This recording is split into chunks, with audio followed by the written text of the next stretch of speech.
All right, and we are live. All right. Hello, everyone. Welcome to the Black Flag Podcast, selling the salty seas of Get Fucked On. My name is Mike. I am the owner, creator, writer, and editor of Whedon's Comics. And I have with me... Snoots. Hello. I am the co-creator, artist, and all-around fix-it person at Whedon's Comics. Letterer.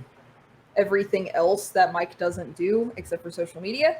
So for social media, our Twitter account is ran by Jegs. Jegs. Or Jeg Simmons. Or Jeggles and Mighty if you see me gaming.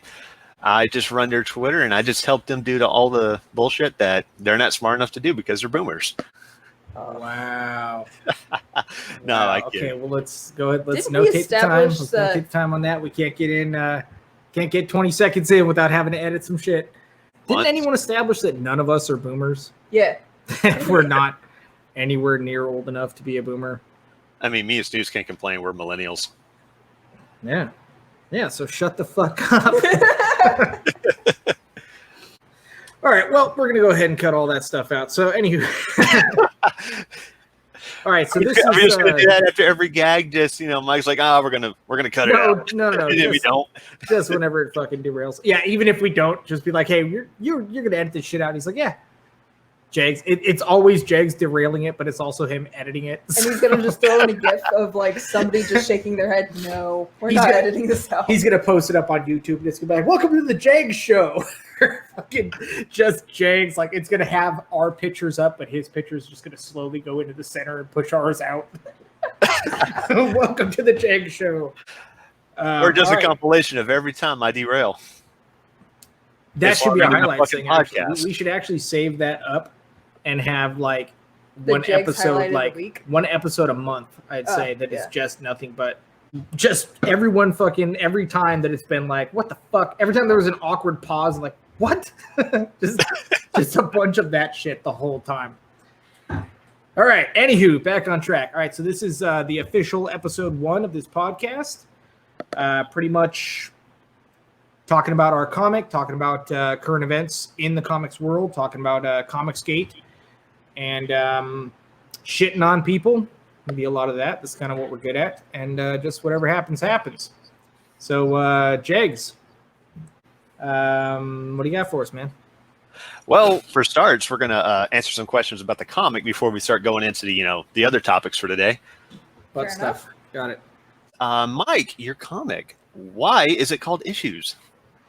So, it's play on words is a callback to the initial concept we had, where it was going to be essentially the main character was a psychiatrist that dealt specifically with comic book characters. So it was like a play on words, like everyone has issues and just kind of seeing how their deal is. But that was a terrible concept. So it actually evolved into what we have now, where the heroes are in a world where heroes do exist, and they actually did have comics made of them. So the actual book itself, we're releasing it in 3 volumes, but it's set up like a collection of comics, essentially, like a collection of like this whole story, like say how Kingdom Come was, or say Crisis or anything like that.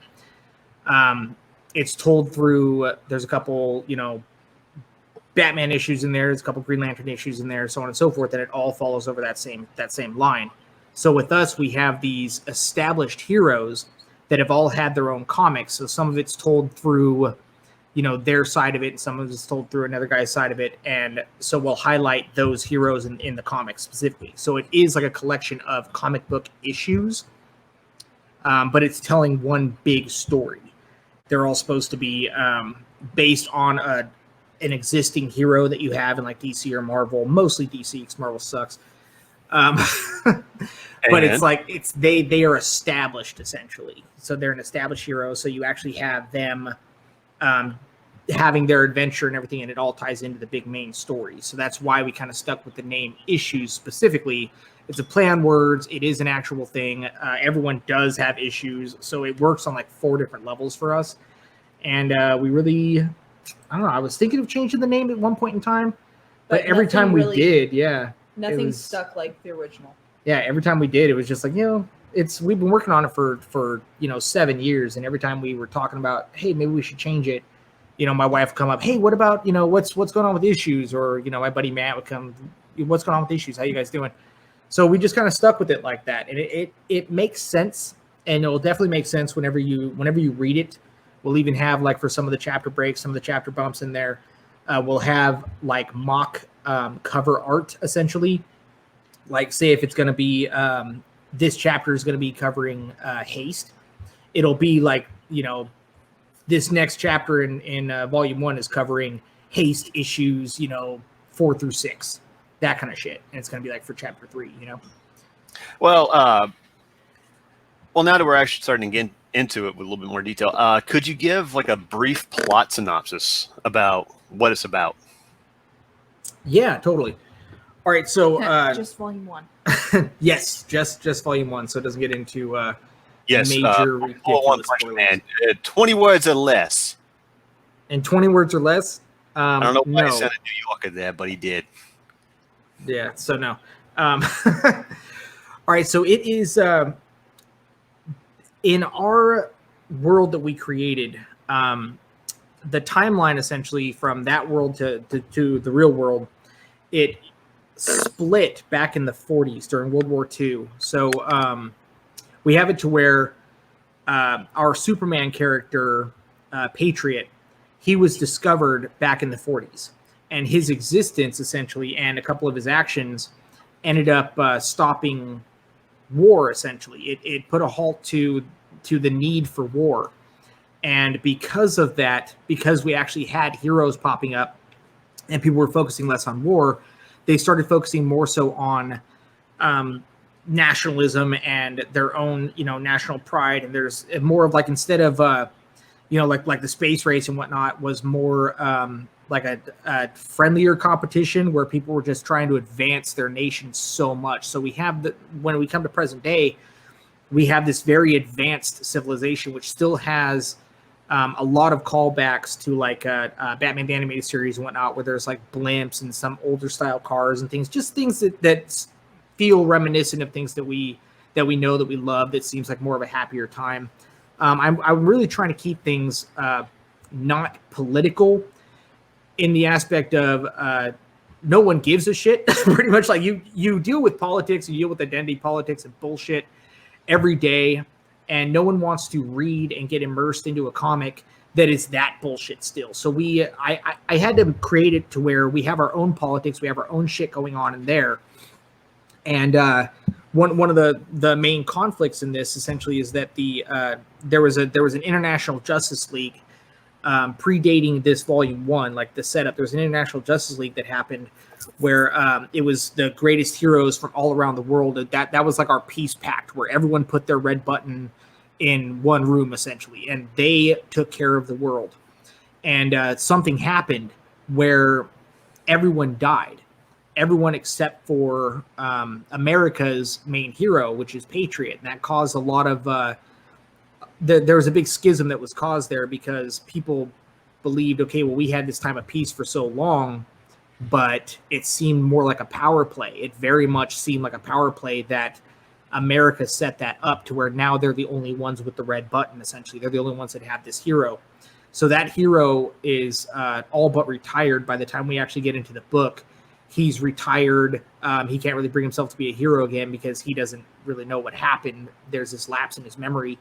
So we have this all these heroes now that we're trying to bring back, like classic heroes. So we have like our version of the Flash, our version of what would be like a Green Lantern type of character, like Wonder Twins and things like that, just for the younger generations, essentially, to kind of show back in the day with the Super Friends when they brought in the Wonder Twins and all that, and they were like, oh, they were the hip kids. So it's showing that in this world now. So they're very, very millennial. But essentially, what we will state, they are legally different in name and appearance. Yes. So get off our nuts. They are. They're very much very different. They're actually not. It's just the fact that they are twins, essentially, and that they are the millennials, and that they have a monkey sidekick. Yeah, all their shit is totally different. All of our characters are just parodies of an archetype. Exactly. So I think it was actually the kids from Space Ghost that had the monkey sidekick. Well, Wonder Twins got they have a monkey called Gleek. No, they had a dog, didn't they? No. It was a dog. No. What? It wasn't Asshole. a dog. Yeah, the How Wonder long have Twins we, dog. dude? Real quick. How long have we been working on issues? How long have we been researching this stuff? And just out of the blue, you're like, no, you're wrong. They have a guy called Gleek. Trust me. So anyway, back. No. Hey, you know what? There was a dog. What you're thinking of before the Wonder Twins on Super Friends, before they brought in the Wonder Twins, they actually had two. They were like a brother and sister or something like that. And they were like detectives. They didn't have powers, and they had a dog. Oh, you're right. In the comics, they had a dog, which actually killed them in the New 52 reboot, and they had Gleek in Super Friends. You're right. Yeah. So back in the, and even in the cartoon, actually, and that was back when they were doing there was Scooby-Doo, and then everyone had a Scooby-Doo kind of thing. There was all these other spin-offs and all this kind of shit where it was Talking Dog and all this kind of bullshit. So in the original Super Friends, they had brought in this team of like a brother and sister or something like that, and they fucking had a dog too. And then I guess like everyone hated it. So then they brought in the Wonder Twins, which were actually like they had powers and they had a monkey sidekick. That is right. And then I think Space Ghost ripped that off because they had twins in that with a monkey sidekick. Yeah, that's fair. Yeah. So, Well, all right. So, back to what I was Space saying. Ghost. All of our characters are a parody of something, and we're not directly like ripping on DC by doing this. It's just our conversations tend to revolve around DC and just picking apart certain comic flaws. Like we just got to like say watching a DC movie, and then we just started geeking out, and that's how really all this happened. That's how Issues was inspired. well, So it started off with us geeking out, and then we just created our own characters in our own world. So it's in no way directly plagiarizing DC. Or yeah, no. like that. It's not like that. It's not. There are things in there. If there's anything in there that is a ripoff, essentially, it is deliberately like that because this entire thing is supposed to be like a parody. Yeah, it's a parody. It's a spoof on the comic industry. So actually, how to get us back on track here real quick, the government, like we're apolitical. We don't want to bring in all that bullshit. So we brought our own politics. So the governments in this, because superheroes essentially were contracted by their governments, the governments in this are representative of the comic book industry. So as it's, our world has gone through the golden age and the silver age and all that kind of shit. And then shit went down with the heroes. So the governments now, much like the comic industry now, and the whole reason why we need indie comics so much now is that they have gotten to using their heroes. They've gotten to taking advantage of and taking their heroes for granted. So now these amazing heroes that used to be the best of the best back in the day are fucking written by Tom King and turned into fucking cucks, shit like that. So we have the heroes that we have now are when the story starts, they're like beaten down. They had their golden years. They're kind of a little unsure of themselves because of how they had been treated and so on. But now it's like hey, you know what? Now is the time to pull your fucking head out of your ass and be a fucking hero and show all these people, show all the governments and the civilians in this world, remind them what that actually looked like, bring back those glory days. So we have, for the first time since the original team has died, there's actually going to be a sanctioned team reforming. So now everyone has to learn, after decades of not having a teammate, they have to learn how to be a team again and go beyond what is allowed really of heroes now to actually truly save the world and bring it back to that state of peace.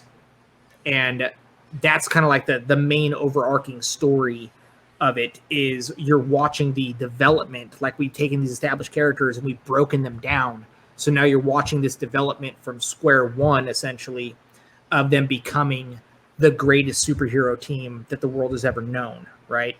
And you have, with the going along with the issues thing, everyone has their thing. Like, you have our Superman he was unsure of himself because all he's ever known was being a hero.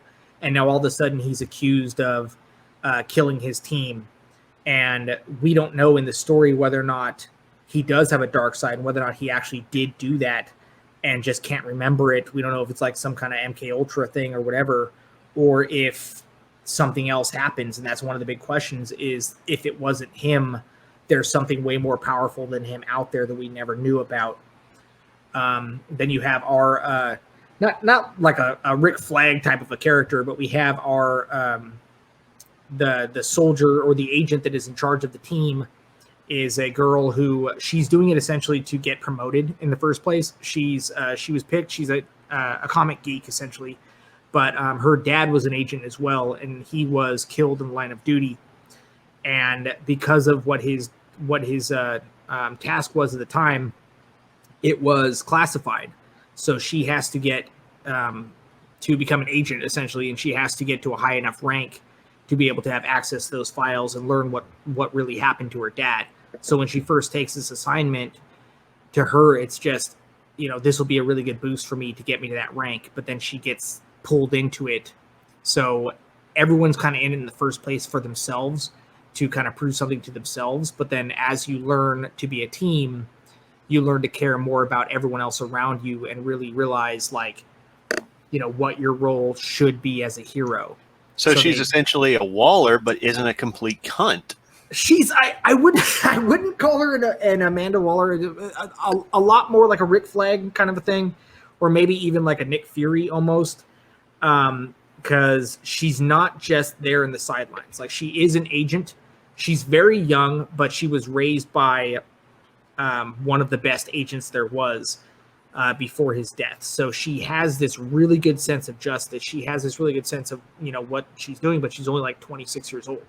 She went in immediately, but also one of the things too is that I want to establish her right off the bat as not being like a Mary Sue character, or not being like, oh, well, there's a lady, and she's hanging with the best of the best heroes. No, everyone takes their lumps. Yeah, no. With my shit, if anyone actually like really knows me and really knows my style of storytelling, everybody takes their lumps. Everybody does. If you're there in the end, it's because you fucking earned that spot, period. So she will absolutely, like, in the first place she goes in, she's a little bit selfish. She's kind of one-track mind.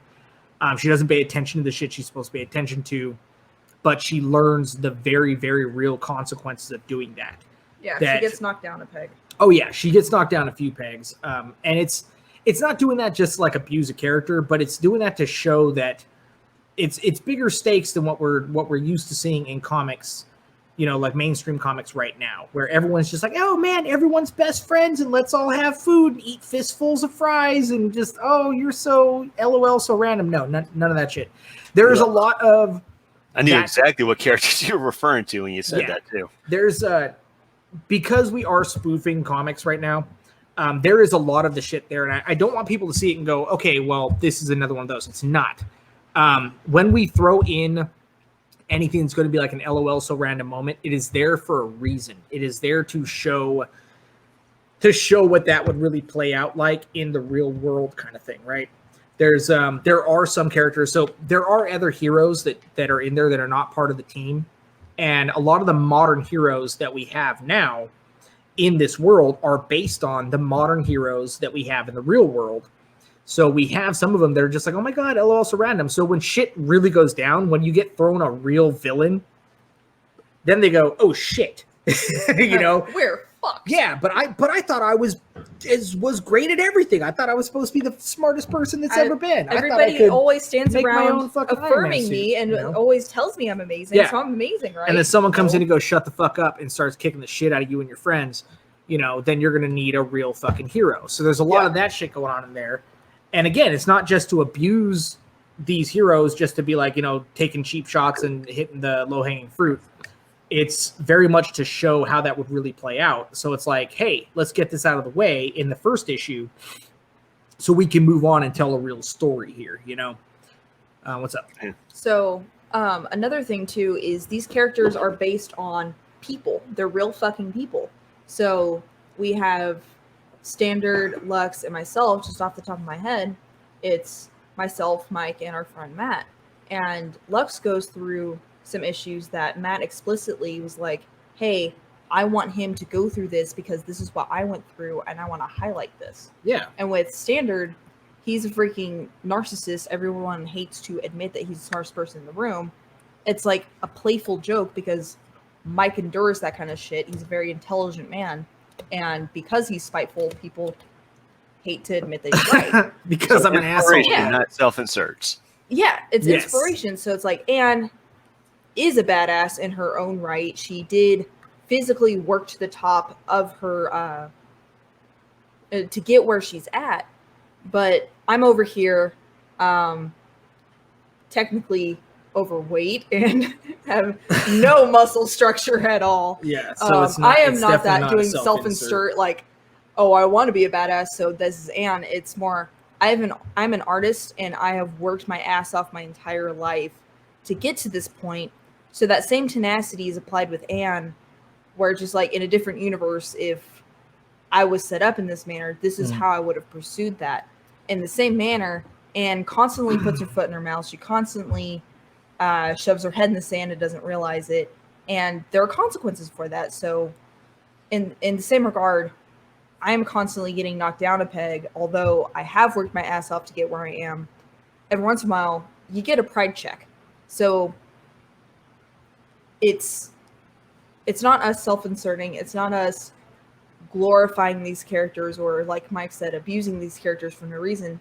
It's very much what would happen to us in these situations, or what has happened to us in certain situations. To state it a little better, actually, why these characters in the first place were like why they look like us and all that stuff is when we were first talking about this concept, we had a couple conversations that were normal, like geek conversations of like, oh, well, Superman's better than this guy, and I'm like, no, Superman sucks. And we go, okay, well, let's break down, let's really debate this, and let's break down their powers. Let's do like, what would, a speedster really be able to do at that point in time? And so we have buddies that, like, our friend Chris, his favorite character is the Flash, and he's talking about how, like, what he likes and what he dislikes about the Flash, and how that character would really work and what he would do in that situation. So a lot of it came down to, like, I like hardware heroes myself because for me, if you're born with a power, or if you develop this power of a god, you're relatively unchecked, and you have to have that beat down, essentially, that real fucking flip in the nuts to keep you down to earth and not just declare yourself a god, right? And with a hardware hero, you don't get any of that. Like, you have to suck it up from fucking day one. But in doing so, you do become the smartest, strongest, and fastest person in the room when you're around civilians and whatnot. So that would add to a lot more of this narcissistic kind of tendency. So when you look at, like, Batman and Nightwing and the Punisher and whatnot, they're absolutely fucking narcissists. Batman is 100% a fucking narcissist, and he's a terrible dad. And so I have, like, my character, the Standard, he calls himself the Standard. The emblem he wears is very much, it's a raised bar. And before anyone says, oh, it's totally fucking Nightwing, it's not. Even though Nightwing is one of my favorite characters, actually, my favorite colors are black and blue. So I had him as black and blue, and I thought he would look fucking ridiculous with a blue suit and a black stripe. So I gave him a black suit with a blue stripe. Because also being a nocturnal hero, you want to have a stealth suit. Exactly. So you're gonna have a black he's stealthy suit. and shit. He's nocturnal. Also, so let's be honest. For anyone that is going to claim that, Standard is Nightwing, I'm just going to point out that Nightwing is also Daredevil. So yeah, that's true. But also, like, see, there's that's about as far as the similarities go with that, because also Nightwing is a pimp. Nightwing fucks. Like, that's something that people and Standard does not. Standard is so far up his own ass that he can't be sexual. Nightwing fucks so hard he fucks things from outer space. He does. He does. He absolutely that was the does. first thing he fucked. And that we know of. Because Young Justice implied he and what's her face, Zatanna got. I think He got some. I think the first thing he fucked was probably Bruce. Zatanna would not. Oh no! I'm just saying, man. How many times has it been written in Zatanna when would not Alfred's be like, "Oh, not another one"? Like, come on. No, it's not. I don't believe that. That's a fucking joke. For anyone, don't talking at about, me. if we're just talking about Robins, I think the first Robin to get fucked was Jason Todd and by a crowbar. Yeah, Jason. Yes, Jason Todd got hard fucked and blown for that matter. Oh. Oh shit! Oh. Thank you, folks, to be here all night. One day you're getting picked up by a random billionaire off the street, and then the next day you're getting fucked and blown. By a clown. Fucked and blown by a clown. We've all been there, right, folks? All right. Point being. So. God damn it, Jake. It is a self-insert to the extent of we're paying homage to the original conversations that brought all this up. And essentially, it's if I'm going to make a comic and my buddy's like, oh man, I love the Flash, this and that or whatever, and I love who my friend is, I'm going to base that character on him because to me, this is like, he would be the best in that. And I want to make the best character. So even though like our Flash character is who's called Haste, he's had his glory years, he's a little older now because of his physiology, which we will explain in the comic. He's gotten fat. So he's kind of like he was this big, bright, shining, buff ass hero, but now he's kind of like, oh shit, is that him? And like no one really gives a shit about him because everyone's about aesthetics and whatnot. So he's kind of having to deal with that, but then also having to come back and prove that he's still the best. He's still the fastest that we've ever seen, And if I want to do my friend's favorite character truly justice like that, I really want to show like kind of for them, just a little kind of love note to my friends and how awesome I think they are. I want to show like, hey, this is how I feel about you too, man. You're a good dude, and I think that you would really do this character justice. It's just kind of like everyone who's helped me bring this together. It's little love notes, little nods to them as well. But these characters are not 100% based on us. It's very much that's as far as the similarities go. And then whatever it is, like how she was talking about with Lux, if there's certain things we want to throw in there that we really want to address, that's going to be like that people are actually going to care about. Like Lux has a hardcore drinking problem that came with his powers and everything as well. And so we address that too. So there's a lot of like, not always just making fun of things and poking fun. There is a real story there. And we have these characters that are really trying to, each one has their own unique thing they're trying to pull themselves through and to get over, because to be a hero, you have to put everything above yourself. So you have to get over the bullshit and the baggage and essentially, for lack of better terms, the issues that you have so that you can put the world before yourself. And that's the journey, the whole overarching story from all 3 volumes. That's the journey of what we're watching with these heroes. Yep. Yeah. I feel like is that about 30 it? Minutes later, that's a great synopsis. That's, come on. Come on.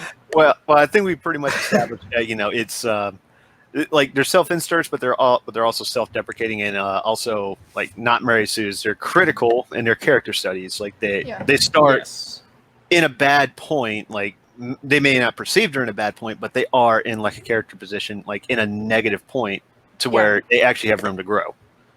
Correct. What else have we got there, Jakes? What other questions you got there? You know what? Tell us about.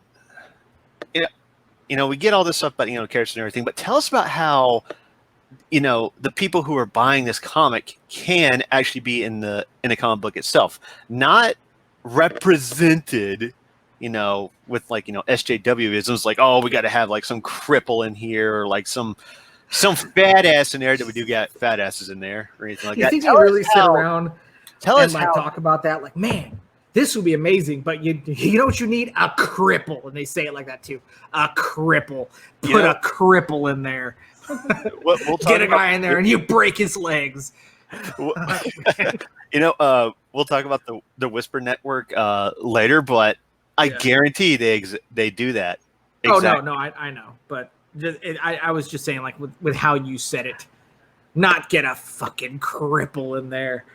No, we gotta get a fucking cripple in there, and he's gotta be a black lesbian. It's gotta be a black. Oh, speaking of black lesbians, we have a pansexual.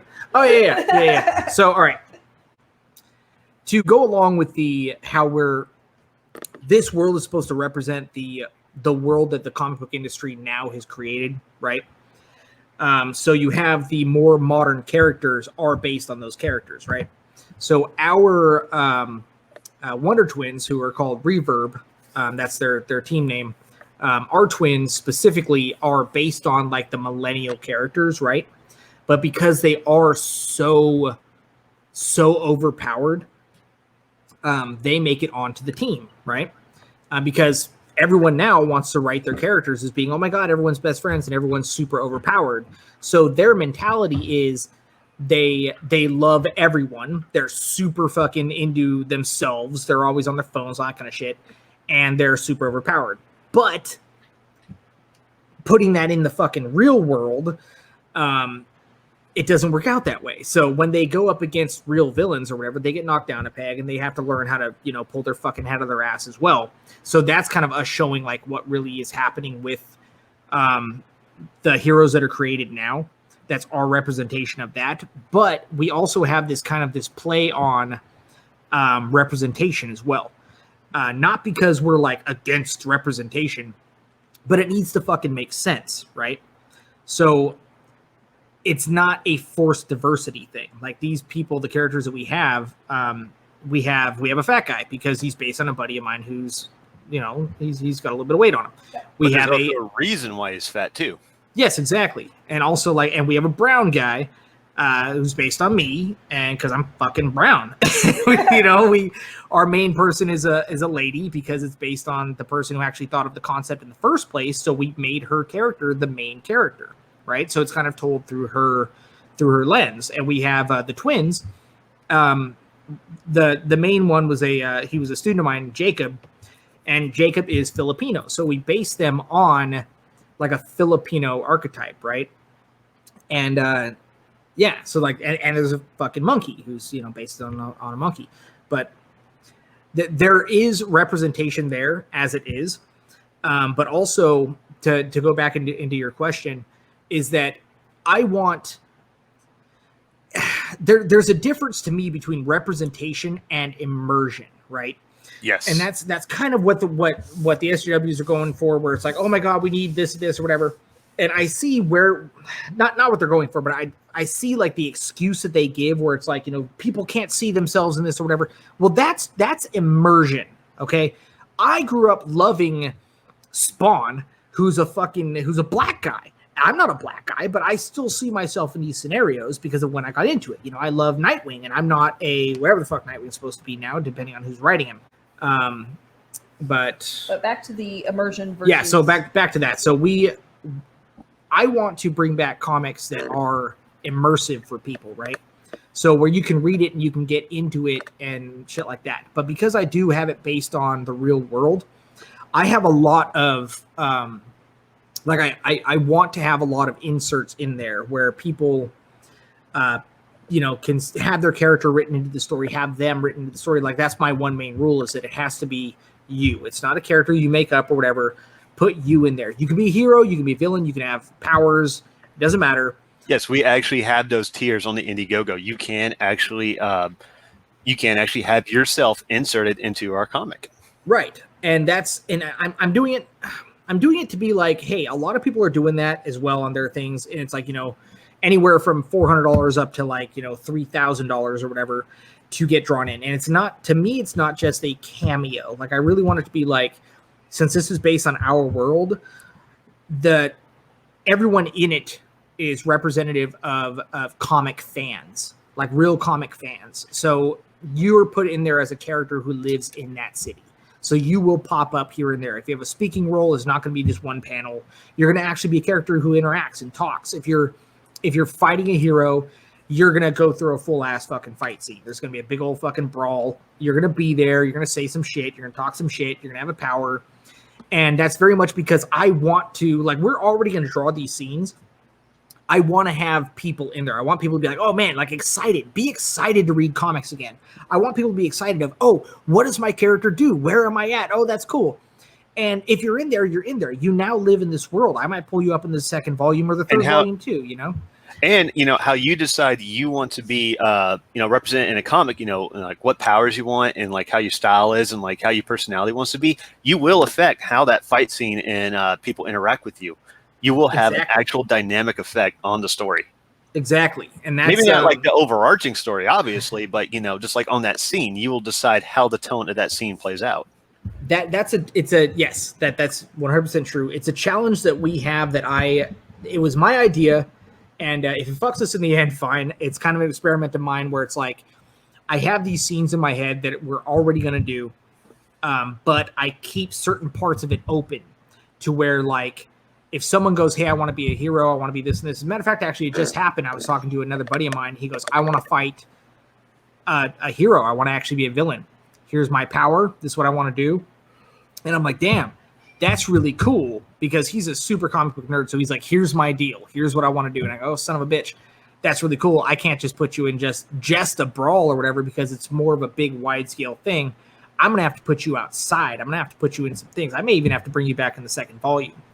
It's us essentially coming from the customer service side of, we're making this for fans who love comics and who want to be excited, who want to be immersed again. I want to show you what you want to see. What the fuck is I just read a comic fucking yesterday that I backed, that I was like, hey, you know what? Cool. It's supposed to be a spoof or whatever. I'm excited to read it. I read it and I'm like, man, that fucking sucked. I'm not going to name names, but I was like, I was really disappointed in that. I backed it on fucking Indiegogo and I'm really irritated about it. I hope his other shit is better, but it just wasn't. It delivered 20 pages of fucking trash. And I'm really irritated about it. I still am. It's money, man. I know. 20 pages, and it specifically was this guy. No. Why do I feel like I know who you're talking about? We'll probably talk about it. I'll send you a message. Yeah. It's fucking trash. I really wanted to be like, you know what? I like things that come from a certain side of being a spoof, but it wasn't a fucking spoof. It was boring. It bugged me. Anyway, I don't want that. I don't want things to be boring. I want things to be exciting. And I want people to, when you're throwing in there, yeah, it's, $25 or whatever, $10 to ship, because shipping is terrible right now because of the coof. But but I want you to get like every last bit of your money's worth. I want you to be excited about it, whether or not you're in it. I want you to be excited about the story. Yeah, it's volume 1, so it's mostly like introducing the characters and having those things there. But it gets more solidified as the story goes, of seeing this real. It's a character study of these superhero archetypes. I want people to be excited about seeing that again. And I also am excited about showing them how heroic and how powerful these heroes should be, And so we do have a little bit of the representation in there as far as like you can be in there, but it's not forced diversity. Whatever your deal is, base it on you, put yourself in there. I want to put you in there because I want people to be able to see themselves in comics again. Not as there's not a gay person, there's not a black person, we have all that shit in there already, so you don't have to worry about that. I want all the people who want to read this, all the people who want to be immersed again, I want them to not be disappointed. I don't want them to feel the way that everyone feels now whenever they pick up a Marvel or a DC or Image or whatever, or IDW now. Like I want people to be like, to not feel like they're being attacked, and be like, wow, that line seemed like it was speaking to me actually. Like, God damn, like I don't want them to feel like the writer, like, I don't give a fuck who you voted for. How about that? I don't give a fuck who anyone voted for. I don't give a fuck about, who you want to suck and fuck. I don't care. I care about comics. I care about heroes, and I care about a really good story. And if you're a comic fan, regardless of whether or not you're, ComicsGate or any of the other mainstream bullshit now, how far you are in the Kool-Aid, if you're a comics fan, I want you to love this comic. I want you to be immersed in this comic, and I want you to be excited to pick it up and read it and to show it to, if you want to show it to your kids, fine. There's a lot of bullshit going on in it, so I probably wouldn't. But I would if it was my kids. So, but I'm probably a questionable parent, I guess.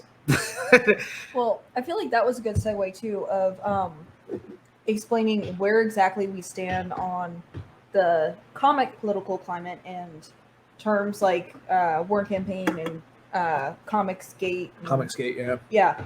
Where would you say, as editor and creator of Whedon's, where do we stand with that? All right. So to make it very, very clear, I personally, and hopefully I'm speaking for Snooze, I'm not trying to speak for anyone here, but I personally am 100% ComicsGate. And Ditto. right. And this is something I really want to emphasize this. So ComicsGate is not a fucking hate group. All right. I think actually Zach said it the best, where it's like, if it was a fucking group, how did I join? At what point in time did I join, and how do you leave? You know, it's not a group. It's a way of thinking. ComicsGate specifically is, we love comics, and our shit was ruined by people who came in and used it as a political platform. That's it. That's exactly it. They used it as a political fucking platform, and they started shitting on things that everyone else loves. So we decided, okay, instead of just bitching about it, we're going to do better. We're going to bring it back. And that's the exact spirit of this comic. That's the exact reason why I put in 2013. Yeah, back in 2013. Like I when we first were talking about this, I told Snoot specifically that I could smell blood in the water. That's the exact words that I said. I said there's something on the horizon where I feel like every 20 years or so, there's some type of a collapse that happens. There's a breaking point that is hit in the comic industry where people start making it too much about themselves and not about the comic, right? So you have fucking Todd McFarlane broke away and whatnot because essentially, well, you can't do things like that. You can't do things like that or whatever. He's like, fuck you, I'll do it myself. You know? And Todd McFarlane's been a fucking baller recently too. Oh yeah, like absolutely. He has been laying down to SmackDown. An absolute fucking total Chad. So he, so point being, and he also came out and said specifically when he was asked about indie comics, he was like, dude, with the climate, how it is right now is absolutely the time to get into indie comics. And if you look at the level of success that the people have had so far, it's stupid to say otherwise, right?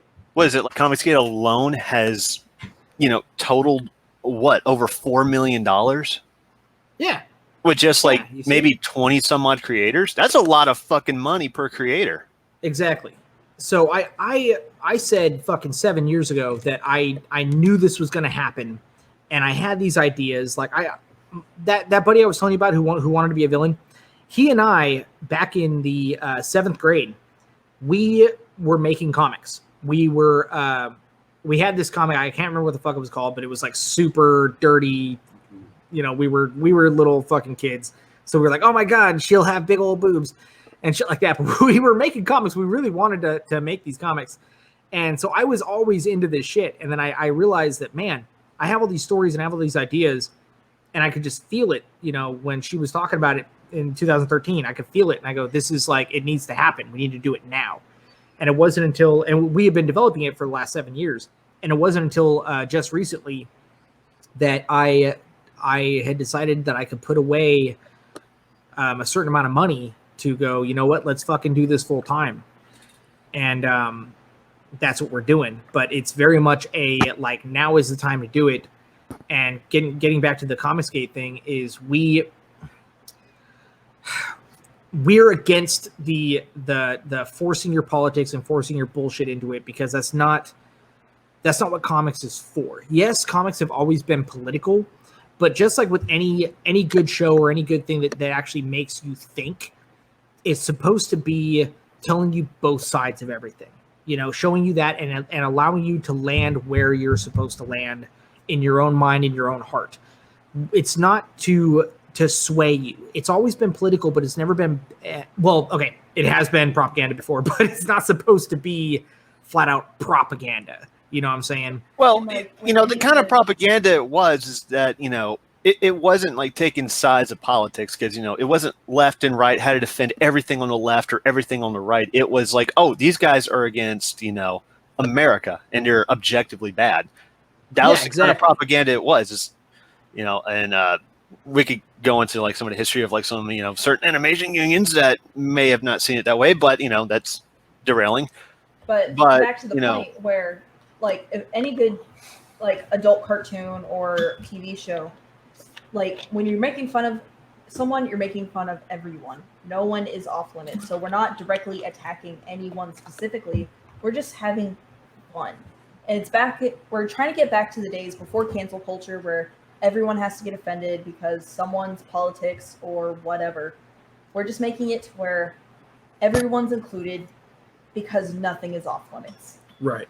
So in the spirit of that, with comics being, oh, I'm offended, I need representation, we're just making our own. We don't like what the modern comics were. We don't like how anyone gets critique and the response is, oh, fuck you, I'm a pro. We're independent. We want to hear your feedback. We want to insert you into our comic. And we want it to be fun again. So at the end of the day, we're just here for you. Yeah, we're here for the reader. We're here for the customer.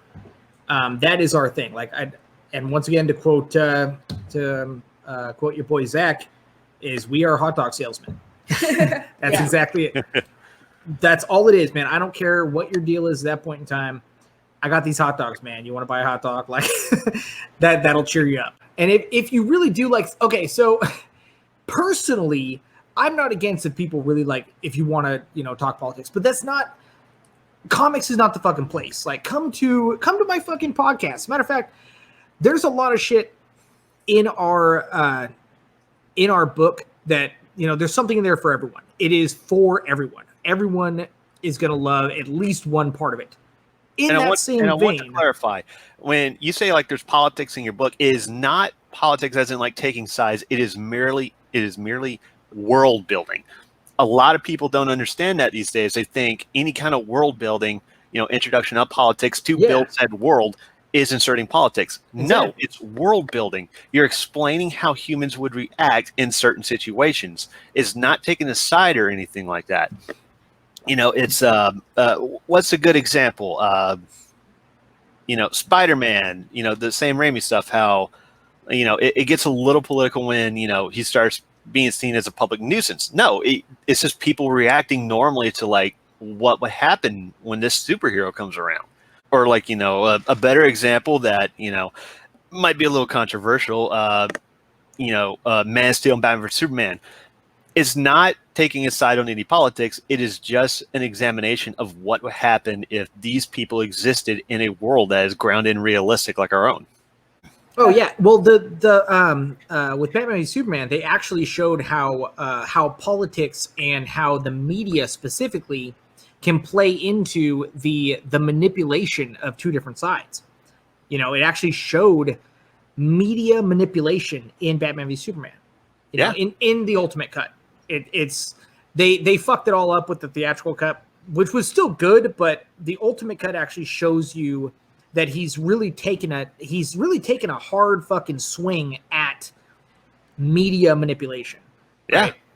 Yeah, so because the media completely tanked that movie. Yeah, so there is in ours there is world building, there is politics. I do create my own politics because, just realistically speaking, you can't fucking have superheroes without a government wanting to regulate it somehow. There has to be some type of a government body because no one's just gonna be like, oh, they're absolutely that much more powerful than us, and just proof that the citizens don't have to listen to us anymore. By all means, let them fly around. No, one of the fucking best, or two of the best, actually, in my opinion, two of the best things ever written in comics was Dark Knight Returns and Watchmen, and they were both extremely political, but they were also both in Dark Knight Returns, Reagan was fucking president in that, and Superman was his fucking watchdog, and then you had in Watchmen, it was fucking Nixon still on his fourth term or some shit.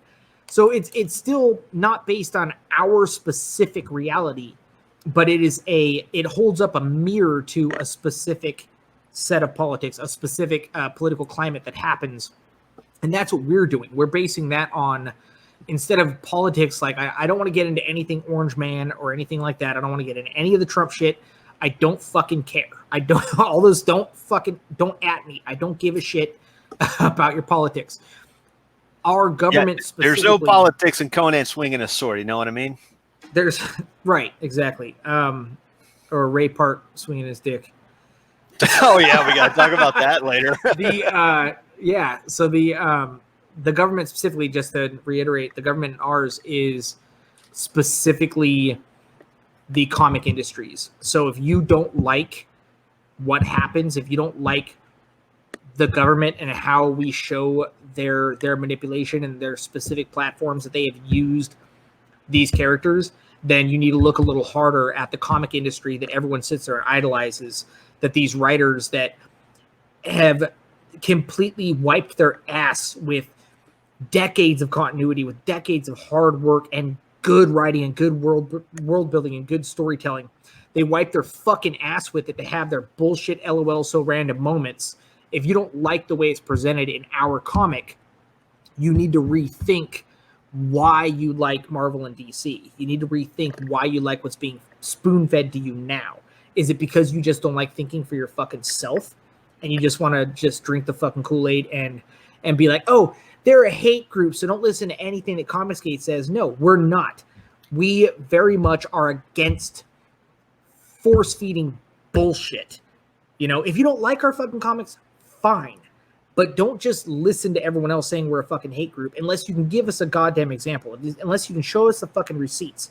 And another thing, too, since it's our first episode and we're really wanting to talk about this, one of the things that I cover, one of the big themes that I cover in my book is everyone marches under a banner. Everyone marches under some kind of a banner, whether you like it or not, right? When that banner becomes corrupted, when it no longer represents what you feel and what your spirit is, you have two choices. One, you ignore it, in which case you add to the problem. Or two, you burn it the fuck down and you raise a better one that has the original spirit to it. And that, to me, is what ComicsGate is.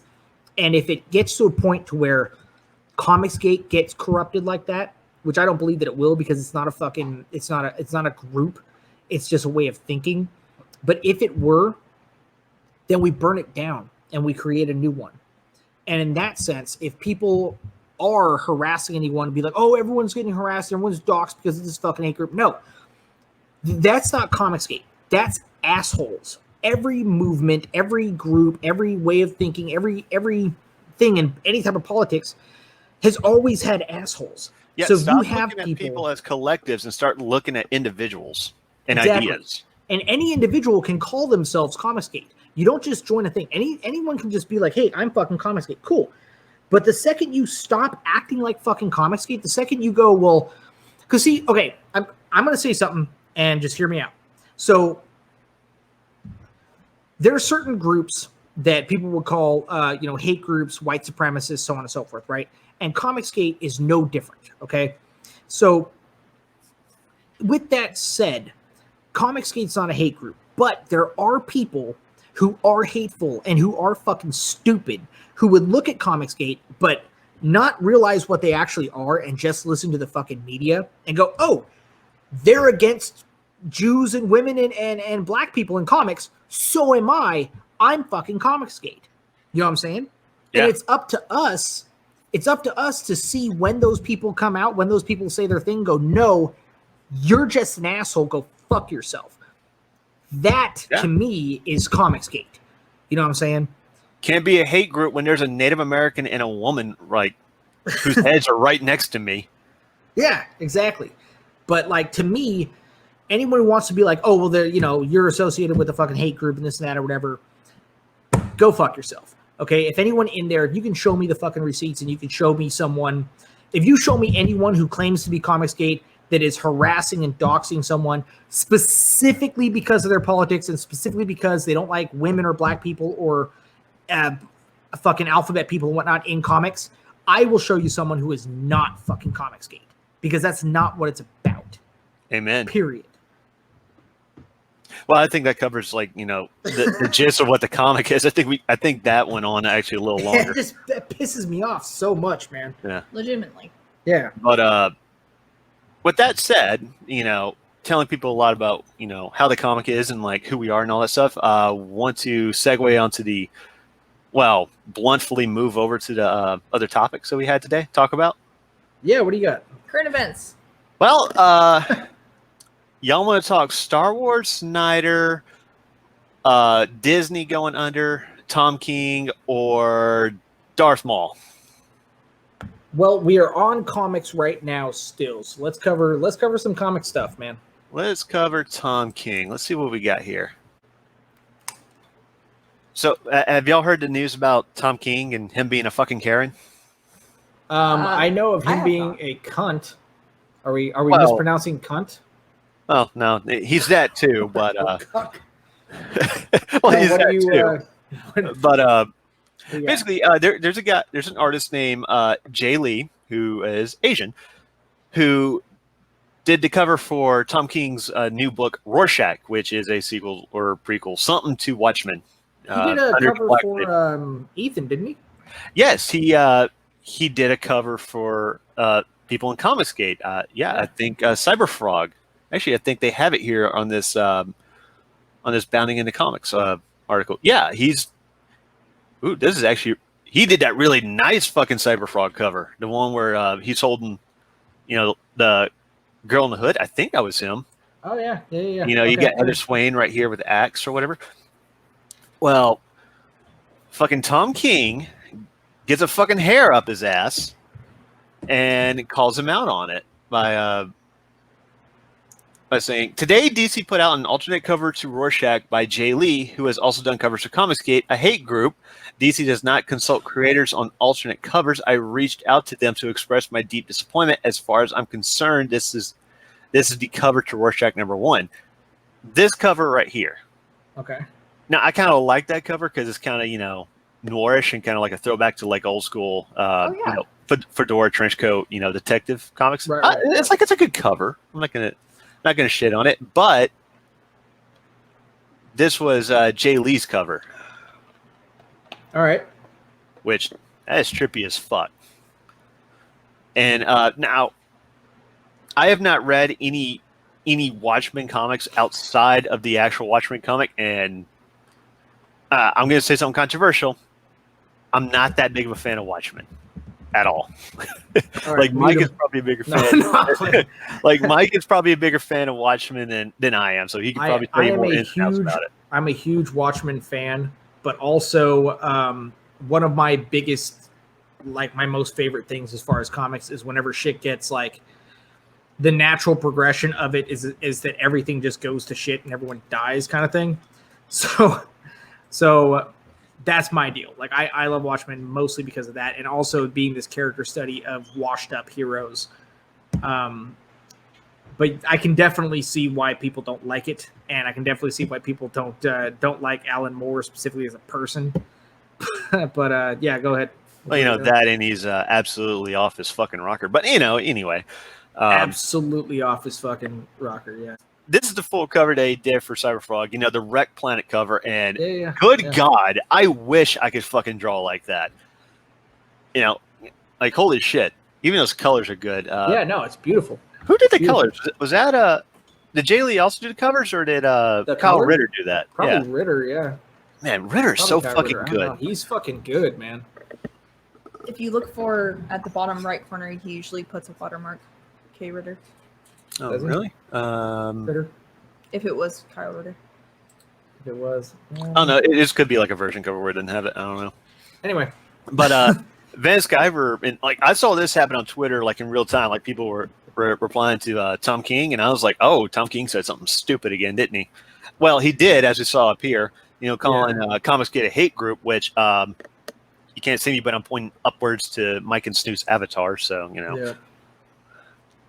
So, Ethan, God of Thunder, insert Sabaton here. This is a shameful thing you're doing. History will judge you for it. Cancel culture, ComicsGate. And he's not promoting cancel culture. Stop real quick. Picture this real quick. Look at that. And I hope that when he put God of Thunder on his shit, I hope that he put his top hat on for that. I just picture him in this like faggy, frilly, old world fucking like an old lord with a big top hat and like god of he just wants to get super prissy. The boozer is god of Tom King. thunder. He put a Seinfeld pirate shirt on for that. He's got the pirate shirt on. Yeah. In my wow. mind, even if he didn't do that, in my mind, that's what he did because that's just. Oh, watch! He's gonna be on a live stream soon. He's gonna be wearing like some fucking Ride of the Valkyries horned Viking helmet with fucking Wagner playing in the background. Ethan, you're a card. We love you. Yeah. But and no, he's not promoting cancel culture right now. He's calling out cancel culture, just to clarify, because I know idiots are gonna confuse that. Of course. We aren't a hate group, true. We are opposed to SJWs destroying this business with cancel culture while using marginalized people as shield. Which, yes, Jay Lee is Asian, and they do destroy people. Who was it? Mark Waid destroyed a Scottish business, as we saw like months ago, and I think Tom King tried to destroy. Yeah, fuck him hard. And Birthright was good, but you know what? A piece of shit will make one thing good. You know what I mean? Dude, not Tom King, fucking Mark Waid. It breaks my heart that he's such a fucking weaselly cunt because, like, I loved Kingdom Come. He has the ability to be a great writer. In my opinion, he has the ability to be a great writer, and he just bows to this fucking bullshit and comes at it so viciously. He's so like, oh, it's fucking this and just the when he went after fucking Zach and that whole thing there, he was so up his own ass that he truly believed that he was like, you know, quote, on the right side of history with that shit. That he dug his own grave with it. He tweeted about, this is what I'm gonna do. I'm gonna totally fuck this guy's fucking deal up. And it's like, you fucking asshole. Who gives a shit? Just shut the fuck up and write a good comic. You know? And now we're that actually goes into that goes into something I want to point out. Like, who is the like post Shakespeare? Who is the greatest English language writer of all time? Arguably one of the greatest, some of the greatest written works ever. Me. No. Good try though. It's going to be Tolkien. Tolkien. Reminder to people that our characters are based on ourselves. Fucking narcissist. So when Standard acts like a fucking asshole, That being a narcissist is my role. No. But all right, go ahead. But arguably one of the greatest writers and greatest written pieces, you know, post Shakespeare in the English language is going to be Tolkien, probably of all time, if you think about it. You know, Lord of the Rings trilogy, especially, and some would argue the Silmarillion is better, though I'm still only like part of the way through it. So Snoots may actually know more than me. We can't have a conversation without him bringing up hobbits. We can't do it, dude. No, she's the one who brings up hobbits. Like, he's got a. it's because I'm. You're a Lord of the Rings nerd, and there is nothing wrong with that. Lord of the Rings. No, is I was about great. to say because I'm a Hobbit, and I'm actually kind of upset because this podcast is really long, and I haven't had second breakfast yet. So go eat. You're not even on camera. Go eat. No one gives a shit. You're not saying anything. It's just our fucking... mic is really good though. I'm gonna be sitting here eating, just like slopping in the mic. Oh yeah. Yeah. So, we'll extract in ASMR. Somebody will get a kick out of it. Yeah. But anyway, as I'm saying, like Tolkien, when he wrote Lord of the Rings, he specifically tried to not put any allegory into his writings. In fact, he actually had a criticism of C.S. Lewis. Chronicles of Narnia. He said it was too much allegory. You're allowed to freaking insert your worldview to a degree. Inserting your politics and just having a worldview are two different things. You're allowed to enjoy a story and disagree with an author. It fucking happens. Not everyone is going to agree with things. So with that being said, Batman is written in certain ways. Whether or not I like the character, whether or not I agree with the author, doesn't matter. You can still sit down and enjoy a good story at the end of the day. And people, for the most part, can agree on that. Or they can disagree. They can read something and be like, hey, I didn't enjoy this content, but I'm not going to shit on you for it because you fucking enjoyed it. People are allowed to have opinions. And at the end of the day, with this fucking asshole on Twitter, just bashing people, hey, ComicsGate is a hate group and stuff. It's like, hey, chill the fuck out. People are allowed to have fucking opinions. Yeah, like if if I didn't read any comic book, with people that didn't share my political views or anything like that, or my personal beliefs, I'd never end up reading a fucking comic book, would I? But anyway, Ethan goes on to say, is like, we aren't a hate group, we oppose SJWs. I think I already read that. We are opposed to SJWs destroying this business with cancel culture while using marginalized people as shields, which they do. And if you notice, they act more violently towards people of color, that don't agree with their views than they do with, white people. Oh, yeah. Like Mike, if they get whiff of you being a Native American or something like that, they'll go after you as hard as possible. They'll call you like a race traitor or like self-hating or some shit like that. Hey, Jags. What? Let me just put out a little PSA real quick on that. Everyone who is anti-ComicsGate or SJW and just cruising through YouTube and seeing this shit and listen to it or whatever, if you have gotten to this point, cancel me. Bring it the fuck on. Oh no. You won't do it. I don't give a fuck. I don't care. I don't even do Twitter. That's what I got fucking Jags for. I don't give a shit. I don't fucking care. I want to make my shit and do it. Bully whoever the fuck you want. Show up at my fucking house. I don't give a shit. And that's not this whole like, oh, I'm gonna be this fucking tough guy. No, I don't give a shit. I can ignore. I ignore people all fucking day. All it's gonna do is you're gonna sit there and give yourself a fucking ulcer, and you're gonna sit there and you're gonna cry on the toilet thinking about me. And I'm just gonna sit there and be like, hey, right now there is some fucking blue-haired, worthless, soy-infused piece of shit that just fucking hates me while he's sitting there trying to squeak out a little fucking poop, and he's crying with his fucking greasy bullshit hair in his face. And I don't give a shit. I'm going to fucking rub one out and I'm going to go to bed. I don't care. I don't give a shit. So go fuck yourself. So yeah, come fucking at me with that. Yeah, I'm brown. I don't agree with you. Kiss my ass. And you can't cancel me on Twitter. They fucking tried. Yeah. Wait, a lot. You were our shit. Was it War Dance or was it your shit? No, War Dance always stayed up. Because I don't break. Because I act sort of professional on War Dance. On my own, phew. Yeah. Let's just say I've been through a few, and they haven't gotten me away yet.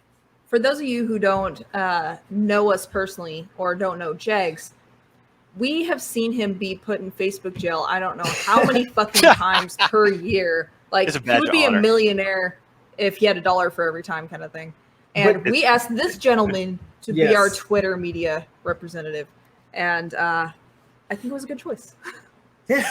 Well, he's on Twitter probably more than anyone else that we know for the most part. Yeah. And or that we know that side with us on our shit, that kind of upholds our own, because we are a brand. We talk a lot of shit, but we are a brand. We are, about customer service and whatnot. And specifically, I know that Jags is not going to fuck us and put his foot in his mouth or whatever with people who would actually buy our shit. Because the people who would actually buy our shit are not going to be the ones that are overly sensitive and just going to be like, oh my God, he's this and this, and call us fucking hateful or a hate group. The people who buy our shit are like us. They speak like us. They're they speak like regular assholes and stuff like that, and they like big tits and they like violence. Yeah, just regular ass normal fucking people who are not completely fucking insane. That's it, So, and if they do, then fuck them. Like, I don't know what to tell you. Like, we cannot absolutely please everybody. Not everyone's going to be a fan. I'm going to try. I'm going to legitimately try. That is a promise that I have as a creator, that I will try to actually make it to where everyone can love our stuff. Like, who doesn't want people loving the stuff that they create? But I mean, dude, if you're going to get fucking pissed off and not want to buy our shit because of fucking Jags, you're not going to like our shit. So that's just it. Cause he'll get himself fucking banned and whatnot, but he doesn't set out to really fucking dig into people all the time, All right, back to Tom King. Yes, back to Tom King. Go ahead. What do you got? Ethan would go on to say, haha, what a dork, Tom. Go fuck yourself with this hate group shit while you try to destroy a working artist who has been making people happy for decades while you have only made Batman a simp. Damn. Still cut. All right, so let's yes, that's totally true. I agree with that. Let's get back to this thing with Tom King. And then after that, I actually want to go into Cecil's cover actually after that as well. So stay on the Cecil's what the goddamn fuck cover. is that? I fucking love you, EVS, I swear. Oh my Human God. sunshine. What is this shit? Cancel culture damn is it. wrong. It is immoral, which I agree. If you look at, cancel culture, it is very much something that not only communists, but Nazis used. So make Ethan no, goes on to say, make no mistake, Tom King is that is a very ill-fitting last name, by the way. King. Yeah. Make no mistake, Tom King is afraid of social justice warriors canceling him, which is why he is pointing at Jay Lee and screeching. ComicsGate tolerates all of this with a smile. We are on the right side of history, and fuck you too. Jesus. He's right. Tom King probably is afraid of. I feel like you're subconsciously trying to say Queen. I feel like might be. you're like I can't physically call Tom King. I can't do it. Tom Queen. let's Right, do it. coming out. I'm doing it. From- Tom Queen. You're Tom Queen now. Queen. Fuck you. It's like you. Fuck him. Yeah. Like, fuck you. I don't believe for a minute you were really CIA. If you are, that explains why we're infested with Chinese agents. You failed at your fucking job. Yas, Queen. CIA. Apparently, Tom King worked for the CIA, which I don't know. What? I mean, doesn't the CIA usually recruit top investigators and like hard ass tier 1 operators and But shit they like also that? recruit patsies. You know what? I could see the CIA needing a bottom bitch. Dude, I would believe that Tom King was in the CIA if it stood for "come in my ass." Period. Yeah, I was in the CIA. Yeah, in the fucking men's bathroom at a truck stop. In San Having his Francisco. ass pressed up against the hole. Good lord.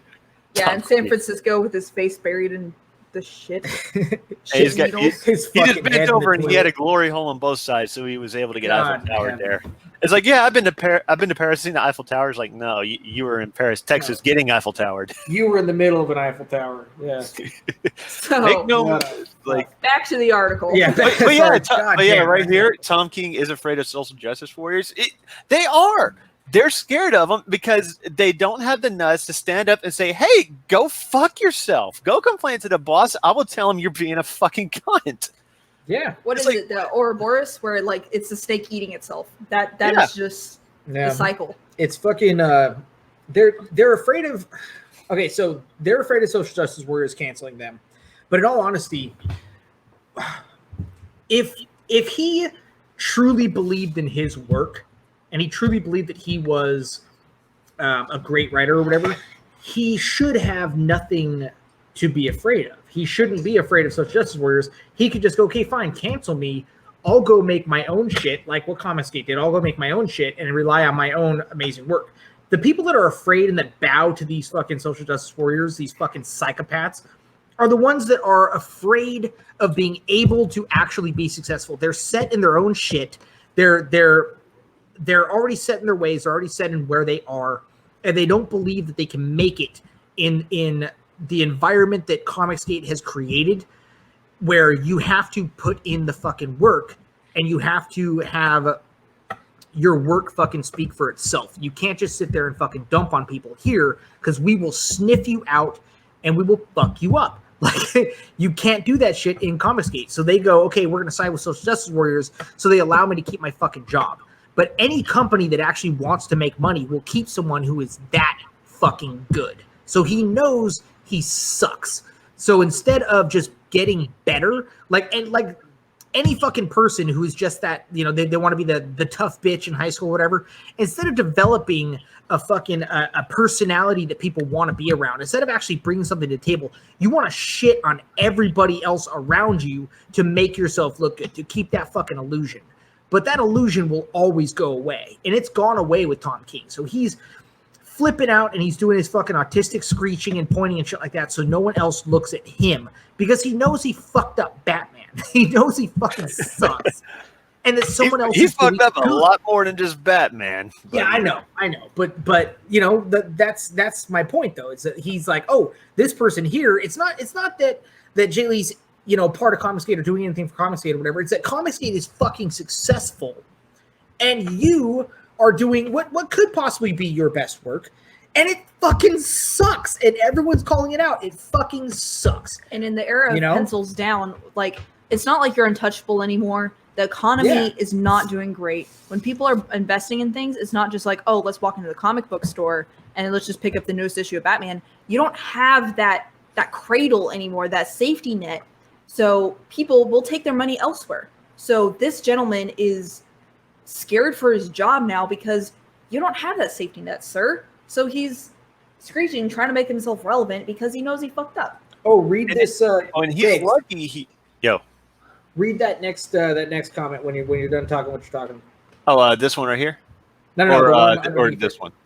No. Well, real quick, say what you're gonna say. Well, real quick, I just want to point out that Tom Queen. I'm Queen going to say it now. Tom Queen definitely does not have any safety net. He has to suck up to these SJWs because he is one of the few writers that got Batman on his run to sell. Let me rephrase that. Not sell, ship under 60,000. Wow. Jesus. Under 60,000 ship, which means the sales are probably less than half that. Yeah. God in heaven. Oh, wow. You got fucking Batman, dude. Like, you can literally take dog shit and slap a Batman logo and you can sell it. Right. Yeah. And everyone if you are failing Batman. Don't look at me like that. People who don't like fucking comics or like superheroes look fucking Batman. Yeah. You know, especially when you get like some of the best actors, you know, like doing some of their best work as Batman. Christian Bale, you know, getting his career really launched from Batman. All that Clooney, stuff. You know, even Clooney as much as you know what? I'll be nice to Clooney. As shitty as this Batman was, career-wise, good step in the right direction for him. But Val Kilmer, not too bad, though. I think Heat was actually a better role for him. That and Tombstone. You know, Michael Keaton especially. Like, man, Michael Keaton blew up after Beetlejuice and Batman, or fucking voice actors even. Okay, real quick. Peter Weller, motherfucking RoboCop. Goddamn Peter Weller for Old Man Bats. He was for Dark Knight Returns. Like I got some issues with that adaptation, but man, one of them was not Peter Weller. And I can still watch it. It's like I got issues, but I still liked it overall. For Dark Knight Returns, it was awesome, dude. Yeah, well, one of my big complaints is that they made it not ambiguous that one mutant that he shot survived, and I think that kind of robbed the punch a little bit. Like, in a comic book, when you read it and stuff like that, where he's got the M60 and everything like that, and, like Batman vs. Superman kind of readapted it and everything like that. They removed the ambiguity of whether that person died or not. And I think that made it a lot more powerful, and there's just a few things, but overall, it's a really damn good adaptation. Like, I would give it a solid B+. Whew, okay, so we would argue about that, but get back. We would be arguing mostly in the same direction. Like most of my things are nitpicks, but I still like it. Like, I'm watching it. Fuck you. Don't start. All right, get back to Tom Queen here. Tom Queen. What? I spoke with Jay. He's not on Twitter. Didn't know ComicsGate existed. Funny how they're not a hate group and like nobody has a problem with them if you're not on social media in like that own fucking network. Yeah. And doesn't support, hate of any kind. Well, I don't know. He works for fucking DC apparently. We're all good. Best possible outcome. No, best possible outcome is Jay Lee walking up to you and bitch slapping you for being a fucking cunt on social media and trying to hurt his fucking career. Yeah, trying to take his Defamation fucking of career. character, just winking wild accusations and then going back and being like, oh wait, never mind. No, it's cool. Because now, even after this, Jay Lee is going to have a fucking target on his back. By all means, he ought to drag you out to the parking lot and beat your fucking ass. Yeah. In fact, he still should. And Jay Lee, if you happen to watch this by any chance, go ahead and do it. I guarantee you'll feel a lot better even with that assault charge than you will having, this shit over you for the rest of your life. Even with the assault charge, yeah. Hell, Tom King's too much of a bitch to call the cops anyway. Anyway, So what else? let's see. Jay Lee talking about how he lost his dog, cute looking Boston Terrier. That sucks, yeah. Yeah, but I think Tom King ended up actually getting one of his panels pulled from the All Digital Comic Con. I think that's just breaking news. I'm not watching YouTube, but I got it pulled up and everything like that, and Clownfish TV and that Star Wars Girls and everything. They're talking about how it seems like they got a discussion about how it backfired. So this story may be ongoing for a little bit. But really, man? Yeah, let's see what Caesar has to say. For what it's worth, I love your art, Jay. I was happy to be able to hire you, and Cyberfrog fans loved the covers you drew. I loved it. That is one of the best looking fucking covers I have ever seen. Oh, where he's kicking the Vespis in half? Yeah, that is it. A lot of people make the mistake of having a flat 2D sided piece of art or whatever like that, where it says a side shot. That is how you make a side shot look dynamic and awesome. It does. It does look dynamic. It feels like you can reach out and touch it almost. Anyway, he goes on to say, I'm sorry these activists ruined what was meant to be a quiet family moment, attempting to punish you for it. R.I.P. Loki. Oh, he named his dog Loki. Anyway, that's the end of the article right there and everything like that. But apparently this dire controversy is ongoing and people are ripping into Tom King hard. Excellent. And that's what you should get, you fucking Karen. Good. Fuck him, man. But fuck him. Speaking of Karen, what are we going on to? No. Let's get into Cecil's cover. Cecil's cover. Where is it? I had it pulled up. I'll try and find it real quick. But we'll talk about it because I think we kind of know a little bit about it. Yeah, I had his cover. I backed his cover, the Cecil cover. Yeah. Yeah, and then it fucking sucks, man. But anyway, let me screen share here because I got one of the articles up. All right, here we go. There we go.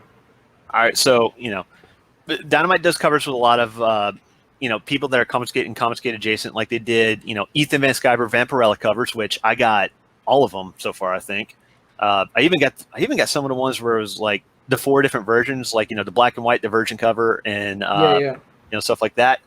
Fucking great. And he had the foil. He had the foil ones too. Yeah, and I gotta say that run of Vampirella is actually pretty decent. I gotta say. But anyway, Cecil did his own cover. Anna That Star Wars Girl did one, and War Camp. We're not going into what War Campaign did just yet, but they're kind of involved in this. Oh no, not directly, but they're dicks. Anyway, Dynamite announced Cecil's big cover was canceled and everything like that after who was involved? The biggest Karens of comic books, Gail Simone, and I do mean the biggest Karen, Mark Russell, Doc Shaner. What the fuck are these two? Hey, so why is it focusing specifically on Gail Simone? Because it was fucking Kwanzer. Kwanzer was the one that came at it in the first place. Yeah, he was all over Twitter. Yeah, I saw that. Maybe they didn't mention it later in this article, but what the fuck is Mark Russell and Doc Shaner? I don't know, and I think that's kind of a good point. No one knows. No one knows. No one gives a fuck. But I know for a fact that I saw the tweets that Kwanzer was the first one to jump all over it, and then he was the one that ended up getting Gail Simone involved. Oh yeah, another clout chaser because the comic can't sell worth a fuck. Sucks. And Yeah. look at with this, the Cecil's current big movements cover. going on, I would imagine that Kwanzaa has a level of immunity with all this shit. Because he's black. Yeah. Pretty much. Yeah. Yeah. Oh yeah, well my nephew's black. What then? What you gonna do now? I Yeah, know a nothing. black guy. Good lord.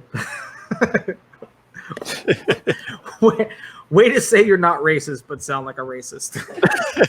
I know a black guy. I met a black guy. Hey, listen, if they can use minorities as shields, I can too. So anyway. Anyway, because it's Cecil, and everybody fucking loves Cecil because the dude's fucking hilarious, and he's got charisma like oozing out of his no longer fat rolls. He's a character, man. Like, how do you can't fucking how do people not get that he's a fucking character? Because Like, they're the same fucking Karens who think that video games and comics are real life. That, you know what I'm saying? Like, that's a character that he does. That's his thing. That's his shtick, and that's awesome because it's funny. But you have to take it for exactly that, you know. Even EVS and Fraggot, they're characters. They're purposely exaggerating their personalities and being like as over the top as possible because they're trying to entertain people. Exactly. That's the word. They're entertainers. It's like entertainers. That's what comedians do. Like everyone who goes on stage, they're exaggerating. That's what humor is. It's how you tell stories. You exaggerate. Hell, you work in fucking comics, assumably work. You're supposed to exaggerate reality. Yeah. Power fantasies. That's the entire point. Anyway, because he's Cecil, he gets this shit funded in an hour. Look at it. 3 days. $500 flex goal. 1,828% funded. Almost 10,000 with 164 backers. Let's see if we can get that on our campaign. Holy shit. And here's a look at full cover. We gotta get it. It's like, you see, now I'm additionally pissed at Kwanzer because, goddamn it, I wanted this cover. And he interfered with me spending my money as a capitalist on getting that cover. Yeah. I am pissed. It's a good cover. Yeah. Look at that. Fun. Look at that. Flowers and money, Cecil being Cecil between two big-ass titties. Yeah. Oh, and Vampirella and Sonya too. Yeah. But titties and ass. Yeah, it's fun. It is everything you want in a cover and poster. But the issue was not that the cover was bad. The issue was just that Cecil is bad. Oh, Yeah. no, because Nobody's even flagging it as like sexist or anything. They're just like, oh, Cecil did a cover. Yeah.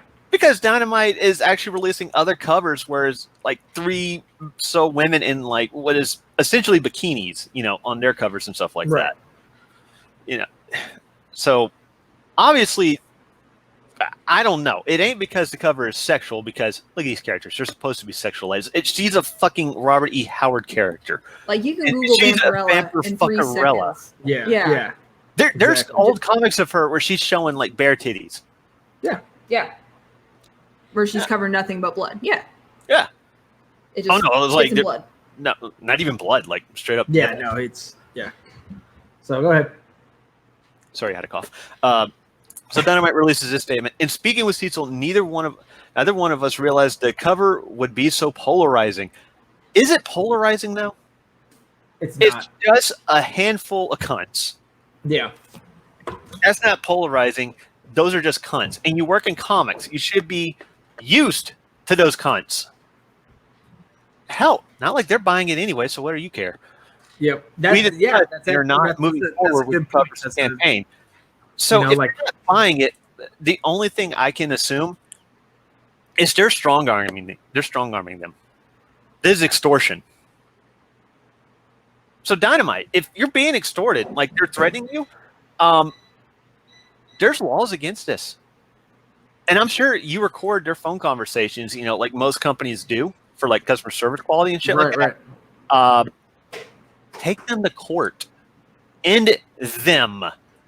And then threaten Marvel. It's like if any of your employees or any of your contractors keep doing this, we're going to take you to court for anti-competitive practices. Because that's what it sounds like. All these people like going after ComicsGate, that's all it is. Anti-competitive practices. They don't want people selling comics that are better than them. Right. Exactly. That's what I was saying. And on the Indiegogo campaign, they put the same thing up, and it's like it was Nick Barucci, CEO and publisher of Dynamite, which they got something on him or something, extortion, blackmail, whatever. Because look how much fucking money a cover made, an alternate cover, $10,000 for one drawing. That's a lot of fucking money. And Dynamite, they're pretty big. They could probably use $10,000 is all I'm saying. Anyway, Breonna Taylor's murderers must go to jail. Kwanzer. Jesus. Yeah, see? Breonna Taylor, I think those cops are actually they are being legally investigated, or they're going to be civil liable, and they changed the law for that. So you can drop that now. Nobody believes you care about Breonna Taylor. Just putting that out there, Kwanzaa. Anyway, Kwanzer and his, fucking piece of shit face put out. I'm only saying this once. Everyone in the comics industry who knew that Dynamite Entertainment is supporting ComicsGate needs to stop with the back channel. Blind eye fence sitting bullshit because of associations with Nick Barucci or checks from this publisher. Didn't Mark Waid get sued for this? Yeah, that's exactly the entire point. He went after the publisher specifically and was like, don't associate with this person. And it's like, well, fucking why? Why not? This is a 30-day campaign, though you can extend it for another 30 days, which ComicsGate usually does. We didn't, but, whatever. We did 60 days, though. Yeah, but usually what you do is you do 30 days, and then you promote it like hell, like pretending you're going to close it at the 30-day thing, and then you extend it for another 30. So, well, it's easy, but, Next time, then, I'll go in there and I'll fucking pretend. I'll pretend that I'm going to do something I'm not going to fucking do. How about that? Just for you, Jags. Just for you. Everyone who's listening. Listen. Everyone I don't listening, make the rules. I'm going to pretend because Jags told me to pretend. And be like, you're going to pretend you're going to shut it down. No, I'm trying to be fucking honest about it. Pretty much everything in that campaign goes towards making the next comic. It's going towards feeding me and Snoots while we create the next comic. That's literally what it is. So I'm just saying it's just a marketing tactic. Everybody knows you're going to extend it for the next 30 days. People just they just like to be part of the hype. You know what I mean?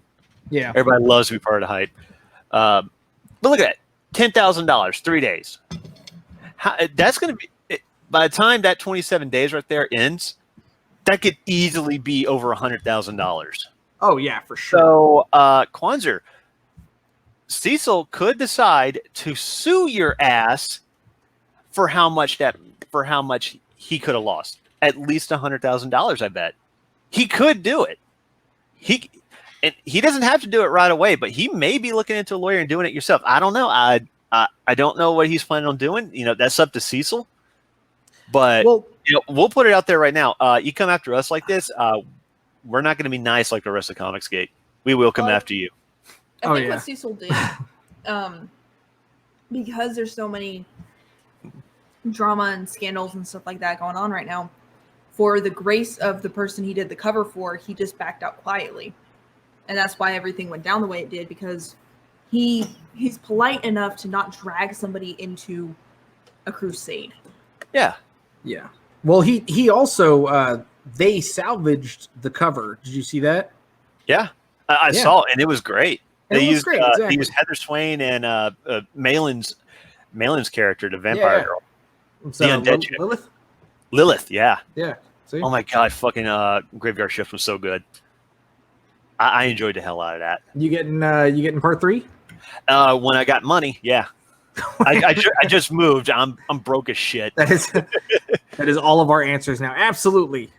I need money. Yeah. Give us money. Yeah, COVID and everything, pushing business and job opportunities back. But I'll get it when I can. It's like if I don't get it this time around, I will do my best to get it eventually, even if I have to go on eBay. But Should I try to attempt the Kwanzer voice that your boy Zach does? Oh God, I don't know. Are you gonna get us fucking canceled? I don't know. Are you I don't trying know. now? Do we give a shit? No, Exactly. I don't care. I don't care. Well, okay. I want to talk about Ray Park's dick though, man. So make it fast. Of course, your mind's on dick. That fucking blew my mind. You were telling me about that. Hey, you hear about Ray Park's dick? Blew your mind. What? It just the way you brought it up to me in the first place, it came out of fucking nowhere. Because I love Ray Park, and Ray Park's trending on Twitter because he got a fucking blowjob. all of a sudden, his dick's in the news. So Well, apparently it might be a darker story than what we know. We're still looking into that. But anyway, on to Kwanzaa. The women in how do you say that? BIPOC or bot? Dude, I don't know. I've never heard anyone actually say it. What are these fucking letters? It's a language that is made up specifically just for Twitter. I Where think it's it's not by a people language. Go back color. to your fucking ancient it's Egyptian pyramid. It is by people for color or by people of color, but it's not meant to be read. It's specifically its own Twitter fucking language now. Because that's the world that these fucks exist in is a world that doesn't fucking exist. The women and snowflakes and other snowflakes in comics who they target don't get to choose. We've been harassed, threatened, and doxxed, citation needed. Yeah. And because of these motherfuckers who Dynamite is now blatantly promoting because of no backlash. Again, citation needed, you lying ass motherfucker. That's all I got to say. You lying ass motherfucker. Show those receipts. Because right now, we have an entire article right here of you committing tortious interference and, basically dogpiling on Dynamite Comics to ruin another guy's Indiegogo campaign falsely. So, I feel like, I don't know. Cecil's not going to sue. I know that he's handling it with all his character aside, the character that he portrays. I feel like Cecil has a lot more grace than that. I agree, and it would not be surprised me if he's still talking to Dynamite about all this stuff and trying to get shit figured out. Because it looked like Dynamite was kind of forced, to do it real quick and everything like that. And Dave were just put in a hard spot, especially when you got people like Gail Simone and stuff like that. I wouldn't be surprised if Dynamite didn't sue or take some sort of legal action against them, like a restraining order, even. It's like because you people are fucking liars, and stuff like that. Stay the fuck out of our business. I would not be surprised. Anyway, the Kwanzaa. Which is too many of y'all being mad quiet, acting funny and confused. Hey, we're allowed to be fucking quiet. You're allowed to be neutral in this country. Yeah, and, exactly. Funny and confused. Most people are going to be confused because you're an insane person. Your way of thinking, Kwanzer, is very esoteric. Hence why your comic books sold like absolute dog shit. Hence why all of your comics sell like absolute dog shit. You don't understand. You are a minority of a minority. And I don't mean in skin. I mean in thought, in beliefs. You are hated by the country twice over. Because you are a no fun fucking Karen who lies about people. Some think it's about fucking politics. It is. Others have a project with Dynamite and don't want to fuck with your money. Some of y'all secretly agree with these scumbags. Okay, I'll admit we're scumbags, but we're likable scumbags. You fucking speak for yourself. I am not a scumbag. Well, I'll speak for myself. I am a scumbag, but I am a likable. I am an honest scumbag. But personally, like I'm gonna throw something in here real quick. So this whole let's see. Others have a project with Dynamite, and you don't want to fuck with your money. Some people secretly agree, and so on and so forth. Whatever happened to just going into work, putting your head down, doing your fucking job, and then going home and collecting that fucking paycheck. Just do what the fuck you were hired to do. And who gives a shit past that? Why does everyone have to fucking care? Why does everybody have to fucking care what everyone else is doing? Everyone's sitting there just like they walk into one big room and they just stare at each other. Everyone has their back to the wall. And they all just stare at each other and point and fucking read whenever anything fucking happens. And it's like, whatever happened to just making fucking comics? Whatever happened to just doing your fucking job? If you're a writer, why is it you have written more fucking Kwanzaa? Why is it you've written more on fucking Twitter about how fucked up everyone else is around you than you've even written in fucking comics? You know, I can answer that your question. shit. Talk about your own fucking characters. Sell your own shit and shut the fuck up. No one cares. Don't make people fucking care. You know? Well, I can answer that question, and it's 2 points. One, you said work and do your job. These people don't work. Yeah. These are the kind of people that would go to Seattle or Portland and panhandle because they don't work. And live off that is parents' why money. we need ComicsGate. That's why. Yeah. It's like back in the day in the comic industry, you had to fucking work.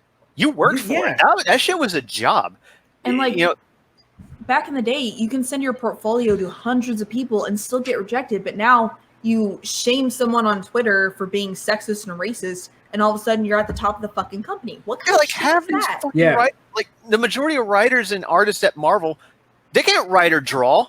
They just had the same fucking opinions that was popular on Twitter or on Tumblr. Yeah. And Tumblr doesn't even have proper grammar. Like, you don't have to be smart on Tumblr. Like, you literally use no capitalization or punctuation. It is a stream of thought, and that is how people talk on Tumblr. You really want to hire that person? Yeah, Yeah, you really want to hire assholes who can't speak or talk or type or write? Yeah, exactly. Or draw? And then wonder why your draw, company exactly. is going to shit because these people flock to Twitter after, you know. Anyway, I'm going to get off topic. Yeah. So, back to this shit with Kwanzaa. What's more to the article? Well, anyway, because, I want to point out, it's like, yes, we know it's because of fucking politics, because we know y'all don't work or do jobs, because, quite frankly, you SJWs don't even put out that many books to begin with. It's like, there's a bunch of you, so it looks like you're putting out a bunch of books, but half of you assholes can barely put out one. Anyway, he goes on to say, but fuck that, and honestly, fuck you. Well, fuck you too, buddy. The people these assholes have harassed for years, again, Buddy. receipts. I'm not your buddy, guy. I'm not your guy, friend. I'm not your friend, pal. I'm not your pal, guy. All right, go ahead. The people these assholes have harassed for years are supposed to be your colleagues and friends. None of you assholes are friends. I don't believe you people know how to make friends. You people are like the most antisocial cunts on the planet. But y'all ain't got shit to say now. Nobody wants to speak to you. Nobody wants to talk to you. You are an unlikable cunt.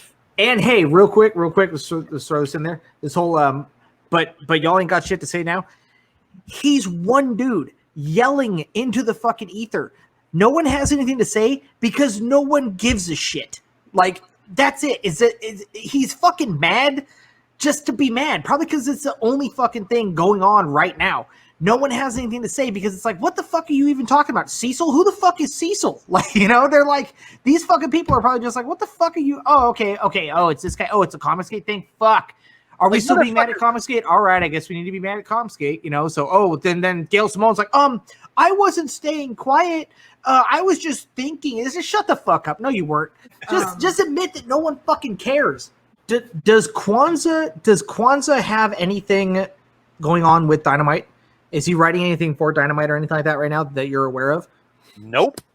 Okay, so then who gives a shit? Exactly. Like, back to my point. Like, He works with Black Mass. He works with Black Mass Comics. That piece of shit, little third party. You know. Fucking God.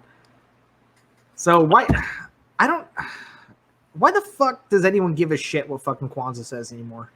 Or Gail Simone for that matter. Man, you know? Y'all making fucking declarations not to be sexual predators, blacking out of your fucking profile pics, but too many of you know for a fact that Nick Barucci is working to legitimize a hate group. Okay. I do like how he calls him out for, you know, the declaration and the blacking out profile pics, but he's doing it for the wrong reason. Y'all shouldn't be doing a declaration to not be sexual predators because that's the fucking default, and that just looks like an admission that you are sexual predators. Ooh, which brings me back to the point that I was gonna say earlier, and I was like, it's not relevant. Okay, apparently it is. So is everybody gonna ignore the fact that all these fucking Tumblr artists flocked to Twitter because Tumblr shut down their not safe for work option? Yep, Tumblr stopped allowing fucking porn, so then they all flocked to Twitter because you guys are just sexual fucking predators. And a lot of it too was like you have some artists who are relatively professional artists. Like I think the people that were working on Rise of the Teenage Mutant Ninja Turtles or whatever, one of them had a profile, or two of them I think had a profile on Tumblr, and they had a bunch of they're working on the turtles. They had a bunch of pictures that they did of the turtles fucking each other. Yeah, Steven Universe animators were really bad at having sexual predators and deviants on that. Even the show's creator had drawings of Edda and Eddie fucking each other. And see, and this is their fucking God. This is where Marvel chose to go to find people to write their shit. And it gets really weird too when you start getting into these kids cartoons like My Hero Academia and Steven Universe and stuff like that. And you start seeing porn of that, and it's like, whoa, you guys, it goes beyond sexual predators. You start getting into way more controversial shit.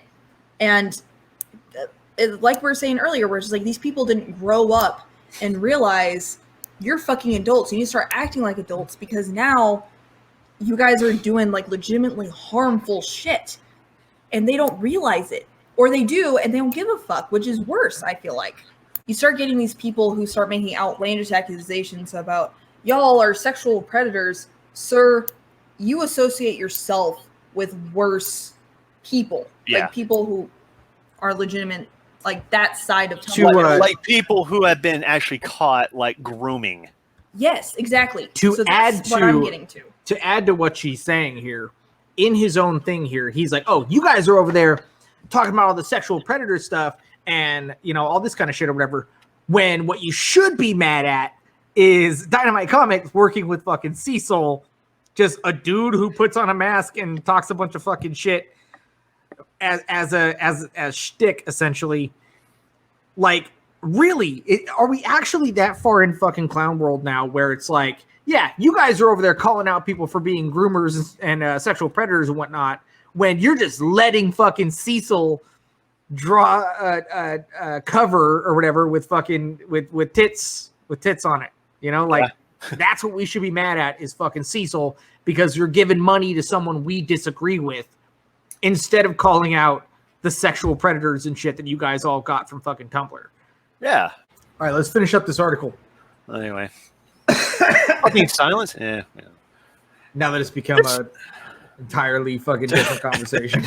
Well, it kind of relates, though, sort of.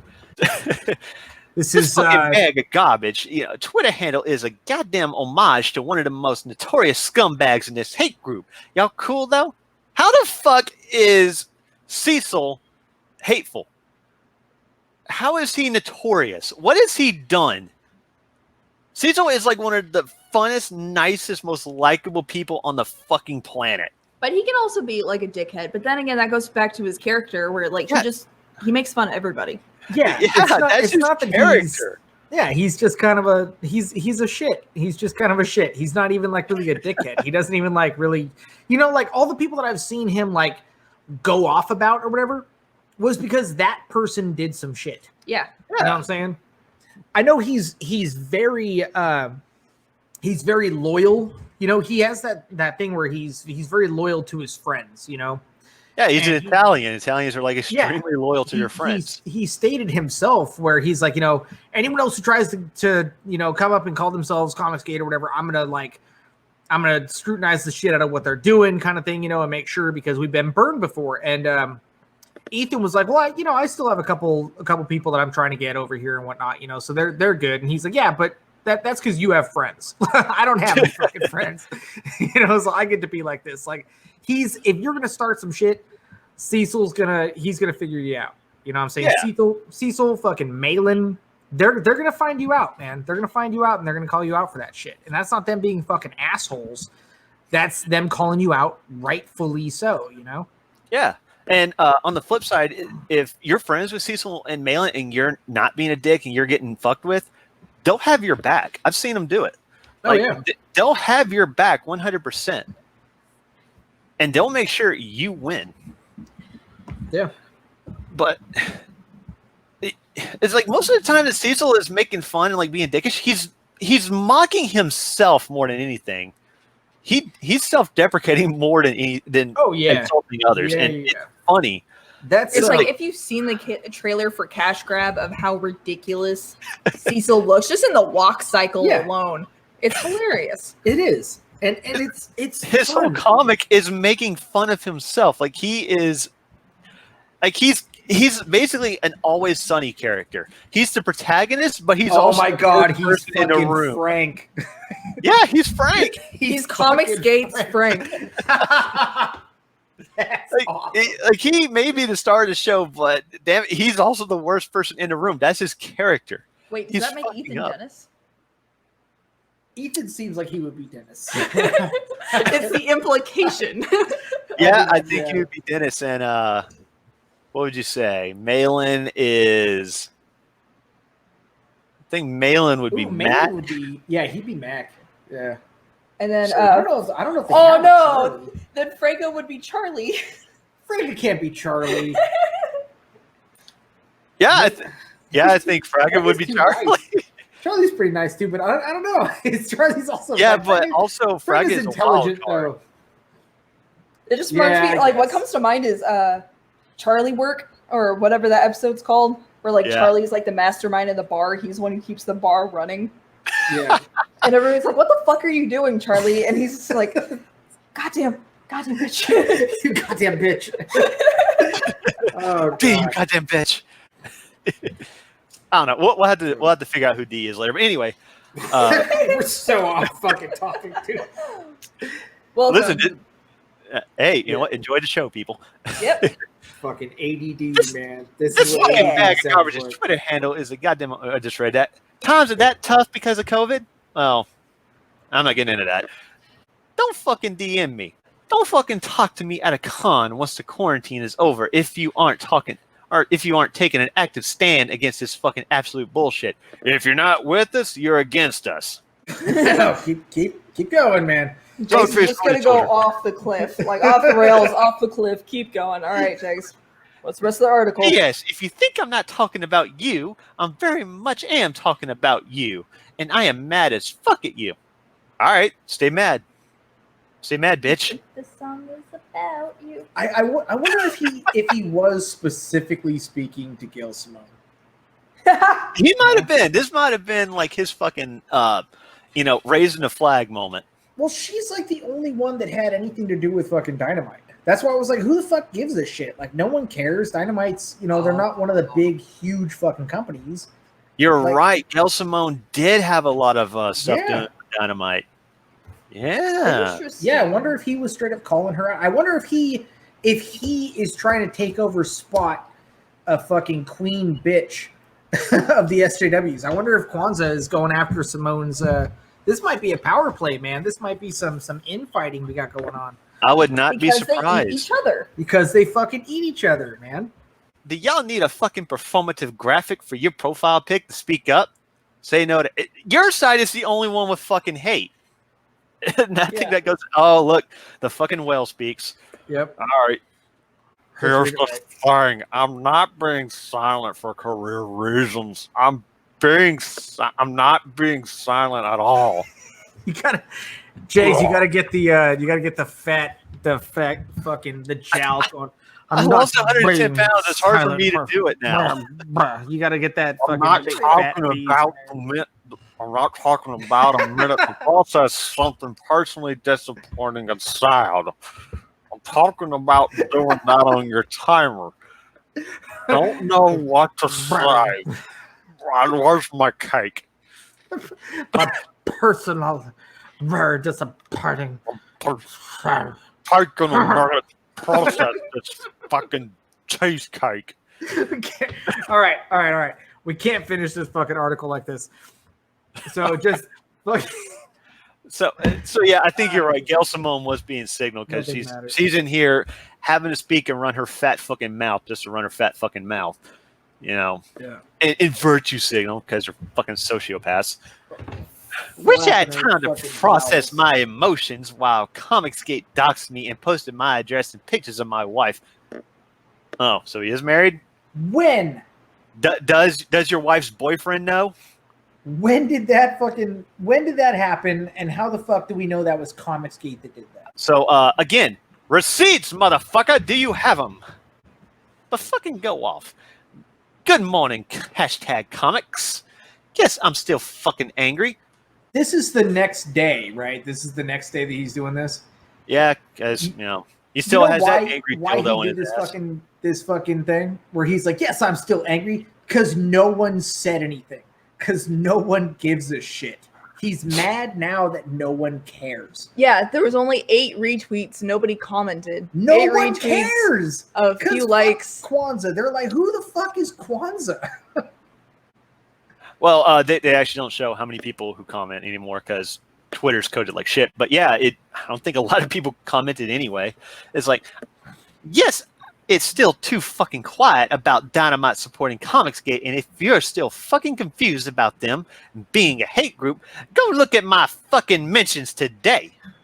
It looks like he's bitching about people, probably rightfully criticizing him and calling him a fucking cunt.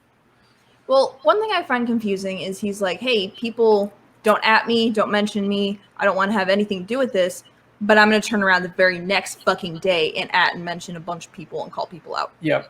Fucking right. Hypocrisy. Yeah. Yeah.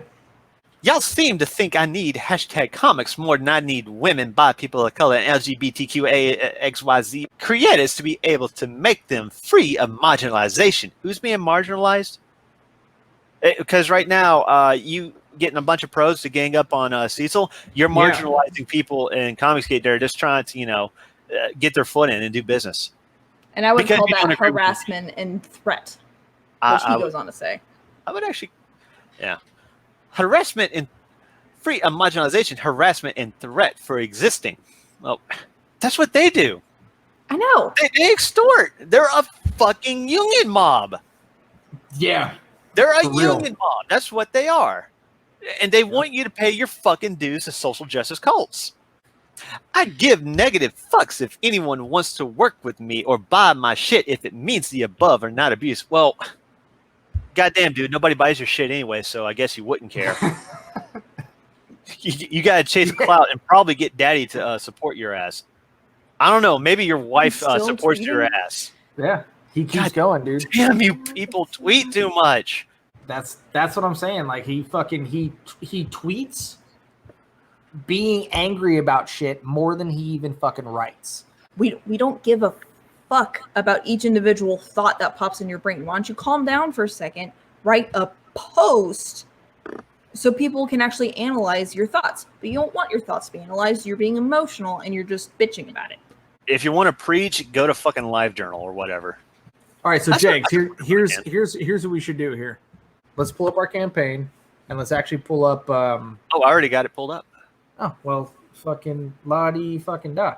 So, look at that. We have already reached our goal of 1,000. 100%. 1,007. 14 backers. What I was wanting to do, so go through real quick and show some of the things where, we're talking about the being drawn into the comic and so on and so forth, and just kind of show what people can get now that you know what our comic is about. But also, since we brought up Cecil's cover and we're talking about, some people like tits. Who doesn't like a fucking sexy lady, man? Well, we also have a sexy lady cover if anyone wants to get a hold of that too. And I was wanting to pull that up. So grab the thing there so we can pull it up. Yeah. See? Not that one, the other one. Keep going. That one? There we go. Stunning and brave. It's a wraparound cover. Yeah, so we're gonna pull that up. Actually, a larger picture of that on our end, so we can actually see. Oh yeah, it's a little distorted right here. Actually, it looks good on the stream. Here, let's see what we can get on our end here. turn my fan the other way. It's hot as fuck down here. All right, so here's the Stunning and Brave cover Yeah. with Havana on the left and Anne on the right. So we didn't. We're not like ridiculously overly sexualizing any of our stuff or whatever. But again, like I said, who doesn't like a sexy lady? So we had at least one cover done up. Sexy ladies. This is actually a scene that happens in the comic, but I wanted to do a good wraparound cover. You know, showing off some of the girls of issues here. We'll probably do one for every volume, I think. As a straight man, my eyes are immediately attracted to the titties and the ass. You know, not gonna lie. But as an artist, I gotta say, that water is fucking fantastic. She did a good job, right? Yeah. Yeah. Look at that. You got it. It looks like actual metal and stuff like that. Like, you know, you got the reflective highlights and everything, more lens flares and J.J. Abrams, but you know, it's in a pool. It's going to. Exactly. It fucking nailed it. Thank you. Also, what did you say her name was? Havana? Havana. Yeah. She's she's the female twin. She is me saying essentially that you can have a female that looks like a fucking female, even one that has super strength and still looks like a lady. So, well, if anybody actually goes to a gym and actually sees like the women that do like squats and lifts like and stuff like that, they look like women. The muscle structure actually emphasizes their feminine figure because that's biology, people. We're not afraid of showing that women could look like fucking women and celebrating that. My play on it, I call it the Stunning and Brave cover because it's like, you know, fuck it. It's woman empowerment, you know, like that kind of shit. It's kind of poking fun at that, but that's really what it is. That we are celebrating that not only are we making and bringing back good characters, good comics, but we're bringing back sexy women. We're bringing sexy back with the fucking women in the comics. And those are not the only two that we have. And if any of you SJWs got a problem with it, one, you're body shaming. Two, why do you hate women? Now, right. This is actually going to be controversial even within ComicsGate, but me and Mike, we actually really love Snyder's DCEU. Very much. I would actually say my favorite comic book film of all time is Batman vs. Superman Ultimate Edition right now. Justice League Snyder Cut might change that. On the rest of them, I think we both like Wonder Woman. We both love Shazam. Wonder Woman was amazing. Shazam was great. I like Suicide Squad more than you do. We both adore Man of Steel. I like Suicide Squad more than you did, but that's going to get its own cut. So both of our opinions are going to be fucking thrown out the window there. And I liked Aquaman. You didn't. Hated Aquaman. Yeah, I don't know. But on the flip side, you were initially, I don't know if it's still are, you were more forgiving about Birds of Prey, and I wanted to vomit. I was a lot more forgiving of Birds of Prey, yeah. Which is actually a 180 of how I was. I was actually really looking forward to Birds of Prey, and during like the last 2 weeks of its advertising and stuff like that, I 180'd on it real quick. And what they did with Cassandra Cain. Yeah, that one pissed me off the most. I was like, "That's Cassandra." No, yeah. I was like, "Done." Horrible. And she had one of the worst fucking lines in the trailer. Like, "These stupid rich white people." I'm like, "All right, I'm done." Like that right there, just like done. It's that Family Guy meme where it's like, "All right, I'm out." We're done. So or like a SpongeBob meme, like, yeah. So Zack Snyder, he's been working on a Snyder Cut. Like, you know, the fans, you know, pushed for it since everybody saw Whedon's cut, and it was garbage. Even me, I came out of it and I'm like, it was okay, and just slowly it just started eating away at me, and like I wanted to kill myself. It was bad. So he's actually been approved to do his Snyder Cut, which, you know, like y'all two know for certain, I've been obsessing over this fucking thing for years. Yeah. Right. To the point where I was probably annoying the shit out of y'all. And I think I've always said, yeah, but I've always said this is kind of like the film mirror of ComicsGate is what I always saw it, because the creator wants to make his vision without any kind of politicking or any kind of bullshit like that, and a studio would not let him and forced him out, and some SJW came in and fucked it up. Yeah. And did irreparable damage. Yeah. Like, we're not going to get a good version of Justice League in theaters until the Snyder Cut is released, and it's not going to have a full theatrical release. We were robbed of that. Yeah. But anyway, Justice Con happened over the weekend, which basically it was a bunch of people who worked on the film, including Ray Porter as Darkseid. Yes, he is in there. Yep. Fucking the man Ray Porter plays Darkseid. And he has a fight scene with Ares, God of War. Ares, yeah. Like I paid attention to this. Justice League was supposed to be like the fucking Lord of the Rings of comic book films. So we got robbed of a really damn good movie. So a lot of people are on there. Zack Snyder had a 1 hour little talk on that where he revealed the trailer, you know, where Superman comes down and he's talking to the butler, Alfred. Yeah. And, you know, and says, "Hope you're not too late." Well, it revealed that Superman was wearing the black suit. Yeah, his. Which, if you read comics and everything like that, that's a big fucking deal. Yep. That's what everybody got pissed about with the Joss Whedon version, where it's like we didn't get the black suit. We got bad CGI mustache on Henry, and he was busy doing another fucking movie. His contract should have been done, and he got called back because of a blue fucking suit. And a blue fucking suit. And here's the fucked up part. They had to go in and they had to color correct the black suit to make it recolored or reshoot it. Like almost 70% plus of the film was reshot, and almost all of it was re-edited, you know, redubbed and all that shit. It was trash. Like, people who worked on it hated it. The guy who played Steppenwolf, which I forget his name, but he played Caesar in the HBO series Rome. He said, "This is not the movie I filmed." The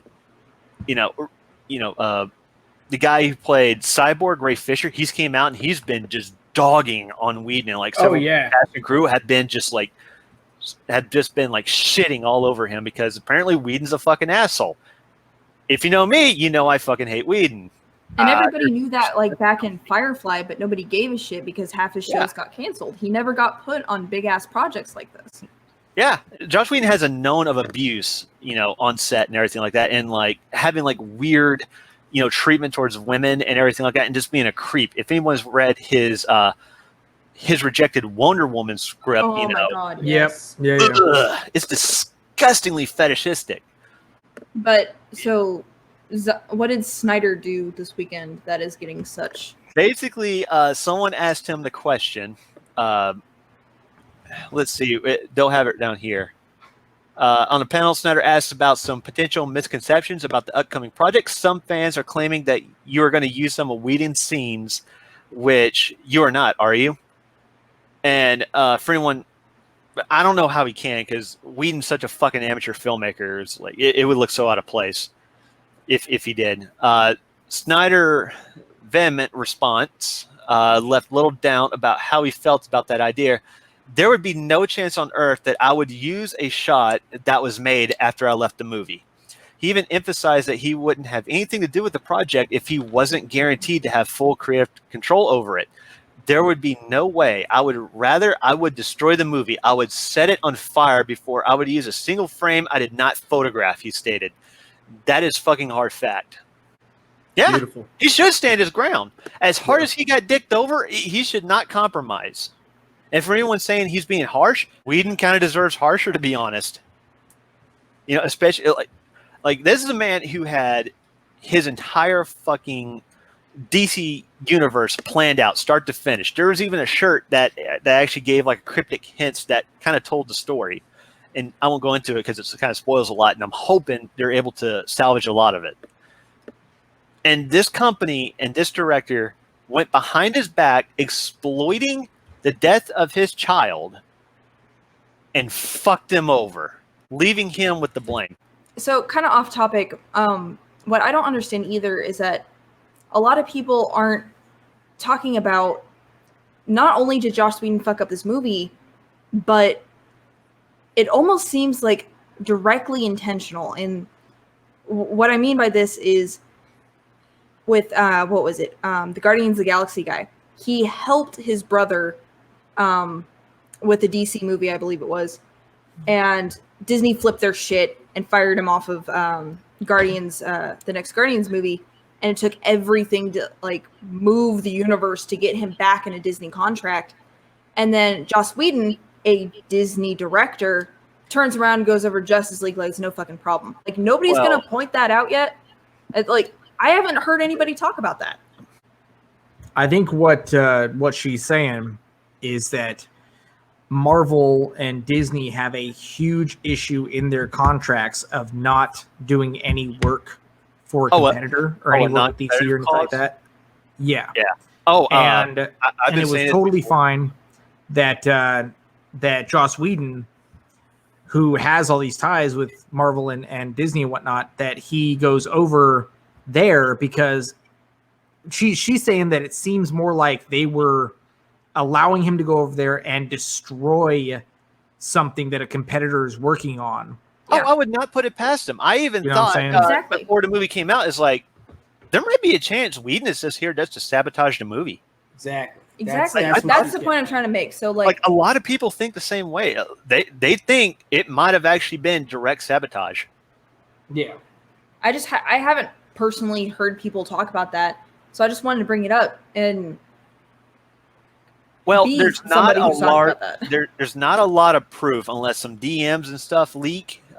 There's not a lot of proof, but a lot of people can infer that there's sabotage, because when you go back and you remake that much of the movie and put that much fucking money into it and convince a studio to make that trash abomination, even though the previous film still made about $900 million in theater sales and probably broke $1 billion when you add in DVD and home video. It does look like sabotage.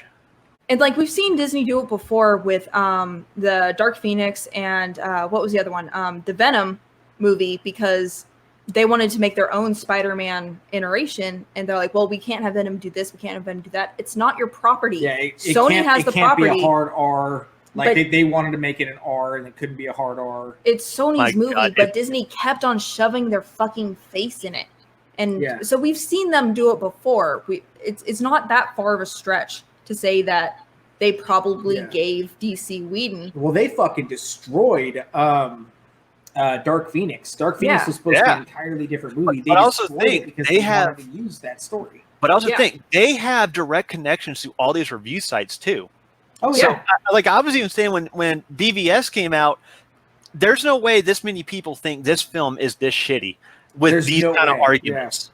It's like, I understand if you don't like the film overall, but you cannot say the film was absolute garbage from head to toe. Because that's misunderstood. You can say, I don't like the direction they took it or something like that, but no, I don't believe you. Because most people, when I argue to them about this, they can't. Very few people have actually been able to establish with a clear, like, objective statement why they don't like the movie. And one thing I've noticed about those sites too is that a lot of these people who are giving these kind of reviews aren't the kind of people who leave reviews. Like, oh, I'm just an average dad. Yep. Average dads don't leave these kind of reviews. Or they'll have like some asshole like Movie Bob give a movie review. Like when the average give a review for Death Wish. Yeah. Or like the average Karen is going to stop by and leave a review. No, Karens will leave reviews on Yelp about nail salons. They won't go out of their way to bitch about whatever the fuck Zack Snyder did.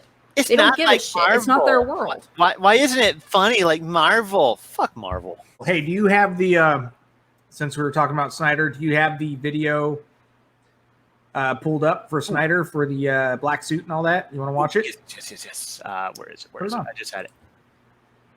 I'm not going to play the sound because we don't want to get copyright struck. It's fucking 2 minutes, man. All right, fine. No one cares. Just make sure you talk over it. I'm not gonna say shit. Can you hear it? Yeah. I'm looking over there. The bell's already been rung, and they've heard it.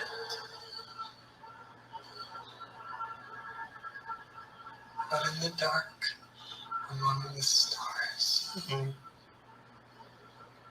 down, the god is dead. There's your boy.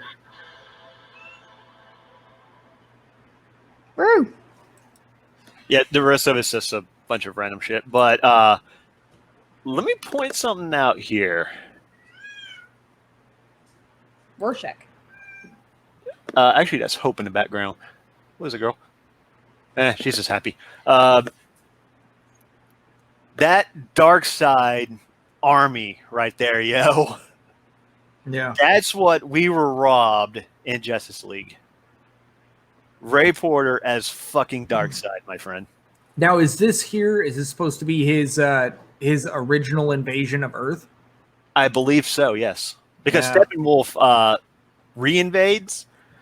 I think that is still intact, where he reinvades and Darkseid doesn't quite show up yet, but he's getting prepared. I think that it was from what I read was Darkseid shows up and the gods fucking take him out essentially and send the him old back. gods with the Yeah. Atlanteans and the Amazonians. Yeah, and Yeah, then the and, he sends Steppenwolf, he sends Steppenwolf down after that, I think is what it's supposed to be. But then Steppenwolf betrays him and tries to take over the world himself. Yeah. That's what I read. That might be. But that would explain the line, no gods, no lanterns, no no Kryptonians, stuff like that. Which I'm actually wondering if they're going to establish. We already know there's lanterns in here, obviously, but I'm wondering we've already seen lanterns. if they're going to establish that there was Kryptonian colonizers on Earth at one point. That would be interesting. That would be cool. Because they did already show that her ship was there in, was it Man of Steel? Yeah, that's true. Yeah. So that may have not been the only ship. Who knows? Maybe the Kryptonians are the ones that actually end up being the old gods, albeit some way. There is lore here, people. There's some serious shit. There's some shit that we which is also why I do not believe Tom King is writing the new gods, and why I do not believe Ava DuVernay or whatever. Dude, that she's doing the fucking movie. Yeah. Oh, I do not believe they're actually working on that. Wait, is he working on the movie? He apparently is writing it. He is not writing it. Apparently. Did you find this shit on IMDb or an article? No, seriously. He announced writing it. It was announced months ago. Dude, what the fuck? Okay, so if she's fucking directing New Gods and Tom it's gonna fucking suck enough. And Tom King is fucking writing it. There's still a saboteur within DC. Yeah. Real quick. Have you noticed DC has split in two directions? Have you noticed that? Dude. Real quick. That's fucked up, man. Is this movie going to be live action or animated like Killing Joke?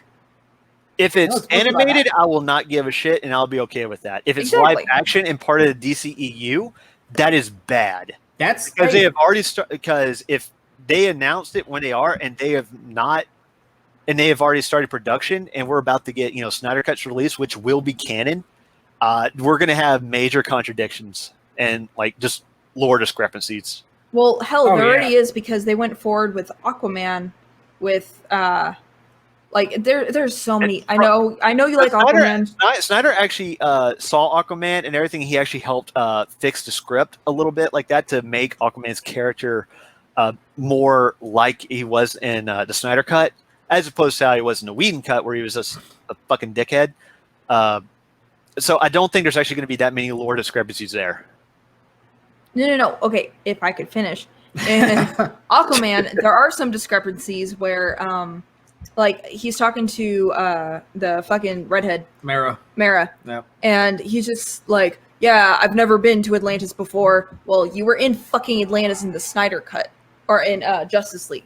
There's discrepancies like that already existing, is what I'm saying. Well, no, where he gets his trident. No, that's actually not Atlantis. What? No.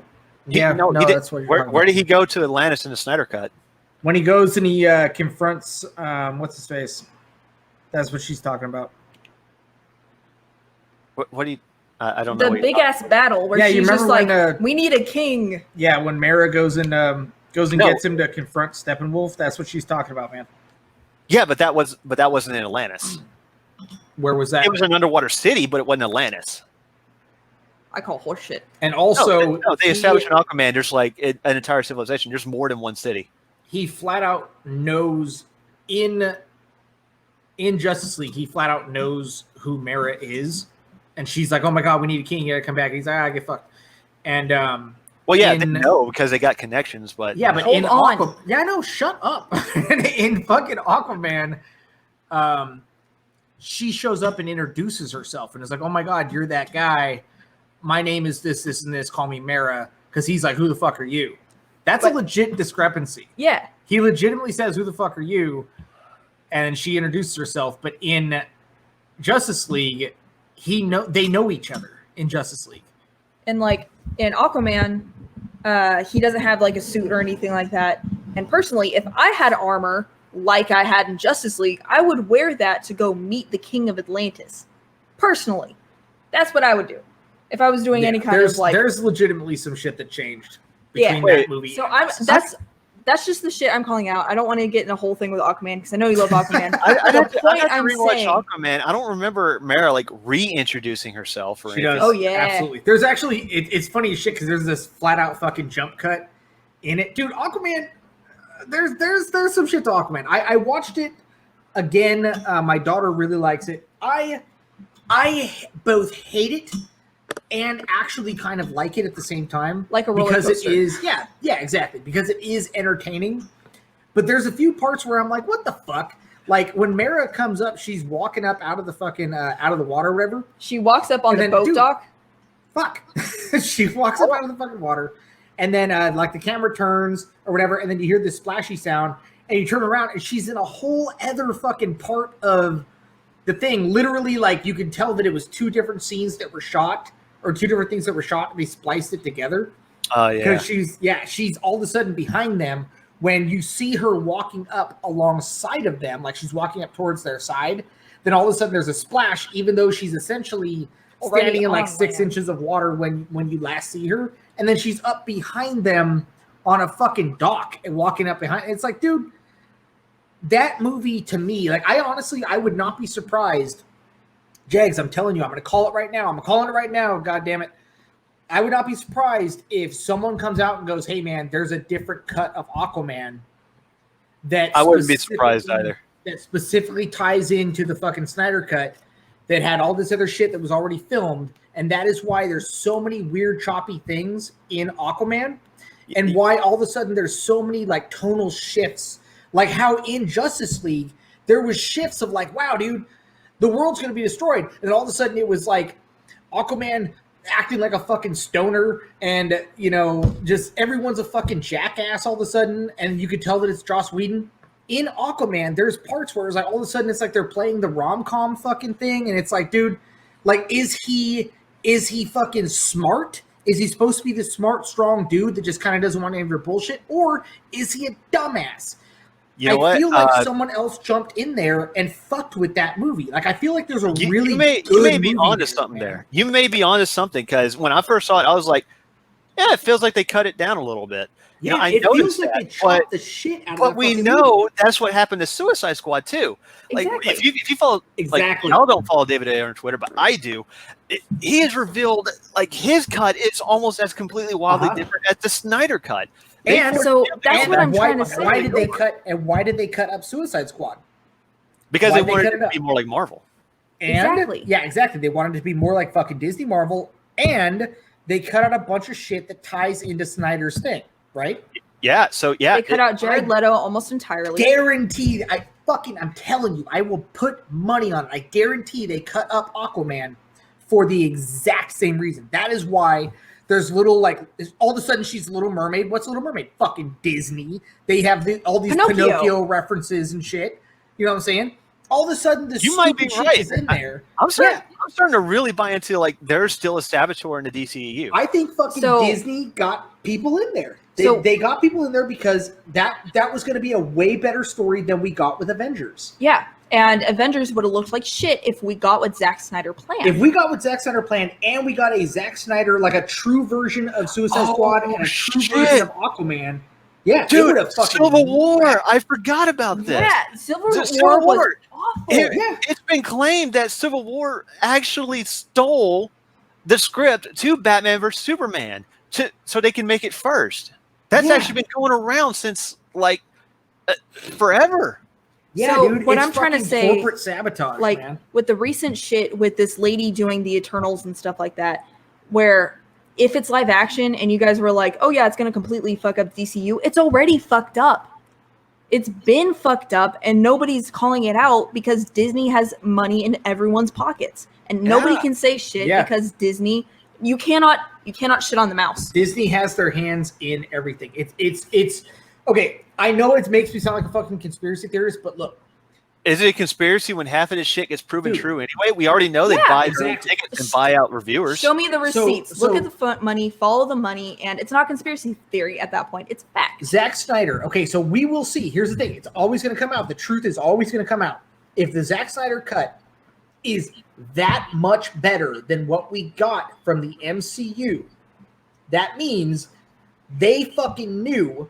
They knew he was going to do some shit. They knew it was going to be that much better, or he was going to, reveal too much shit, or I don't know, whatever the fuck. If there's some stupid ass fucking Illuminati thing with peacock masks and everyone sucking each other off or whatever they're trying to cover up like they did with fucking Dude and Eyes Wide Shut, or if Snyder is just an absolute fucking Chad and was just going to make a badass movie and destroy everything the MCU was trying to do with their Joss Whedon bullshit.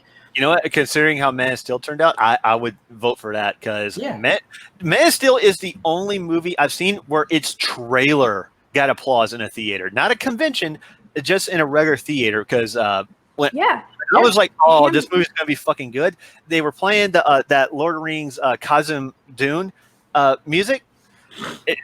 While it was Dark Knight Rises premiere and everything like that. He goes up and like boom, sonic booms while he's flying.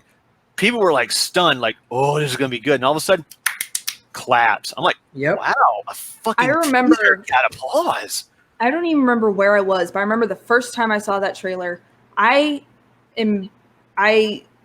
personally thought Superman was more of like the Boy Scout kind of character, like he's just good for the sake of being good. That there's not much there, and everybody has their opinions. I respect that. But when I saw the Man of Steel trailer, I already was a fan of Sucker Punch and 300.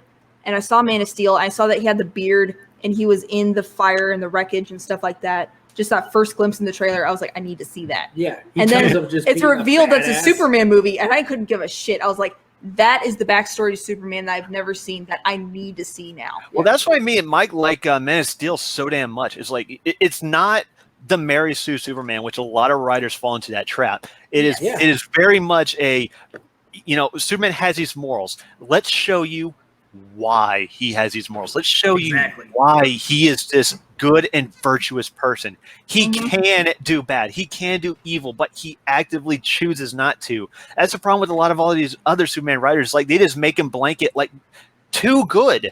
It's like, so you don't believe it when he can't do bad. But if Superman can like actually get angry and like threaten Lex Luthor to melt his fucking face, or like he has he accidentally blows up a building, but he's doing better to not do that stuff. Yeah. He's more virtuous than the one who has written that he can't.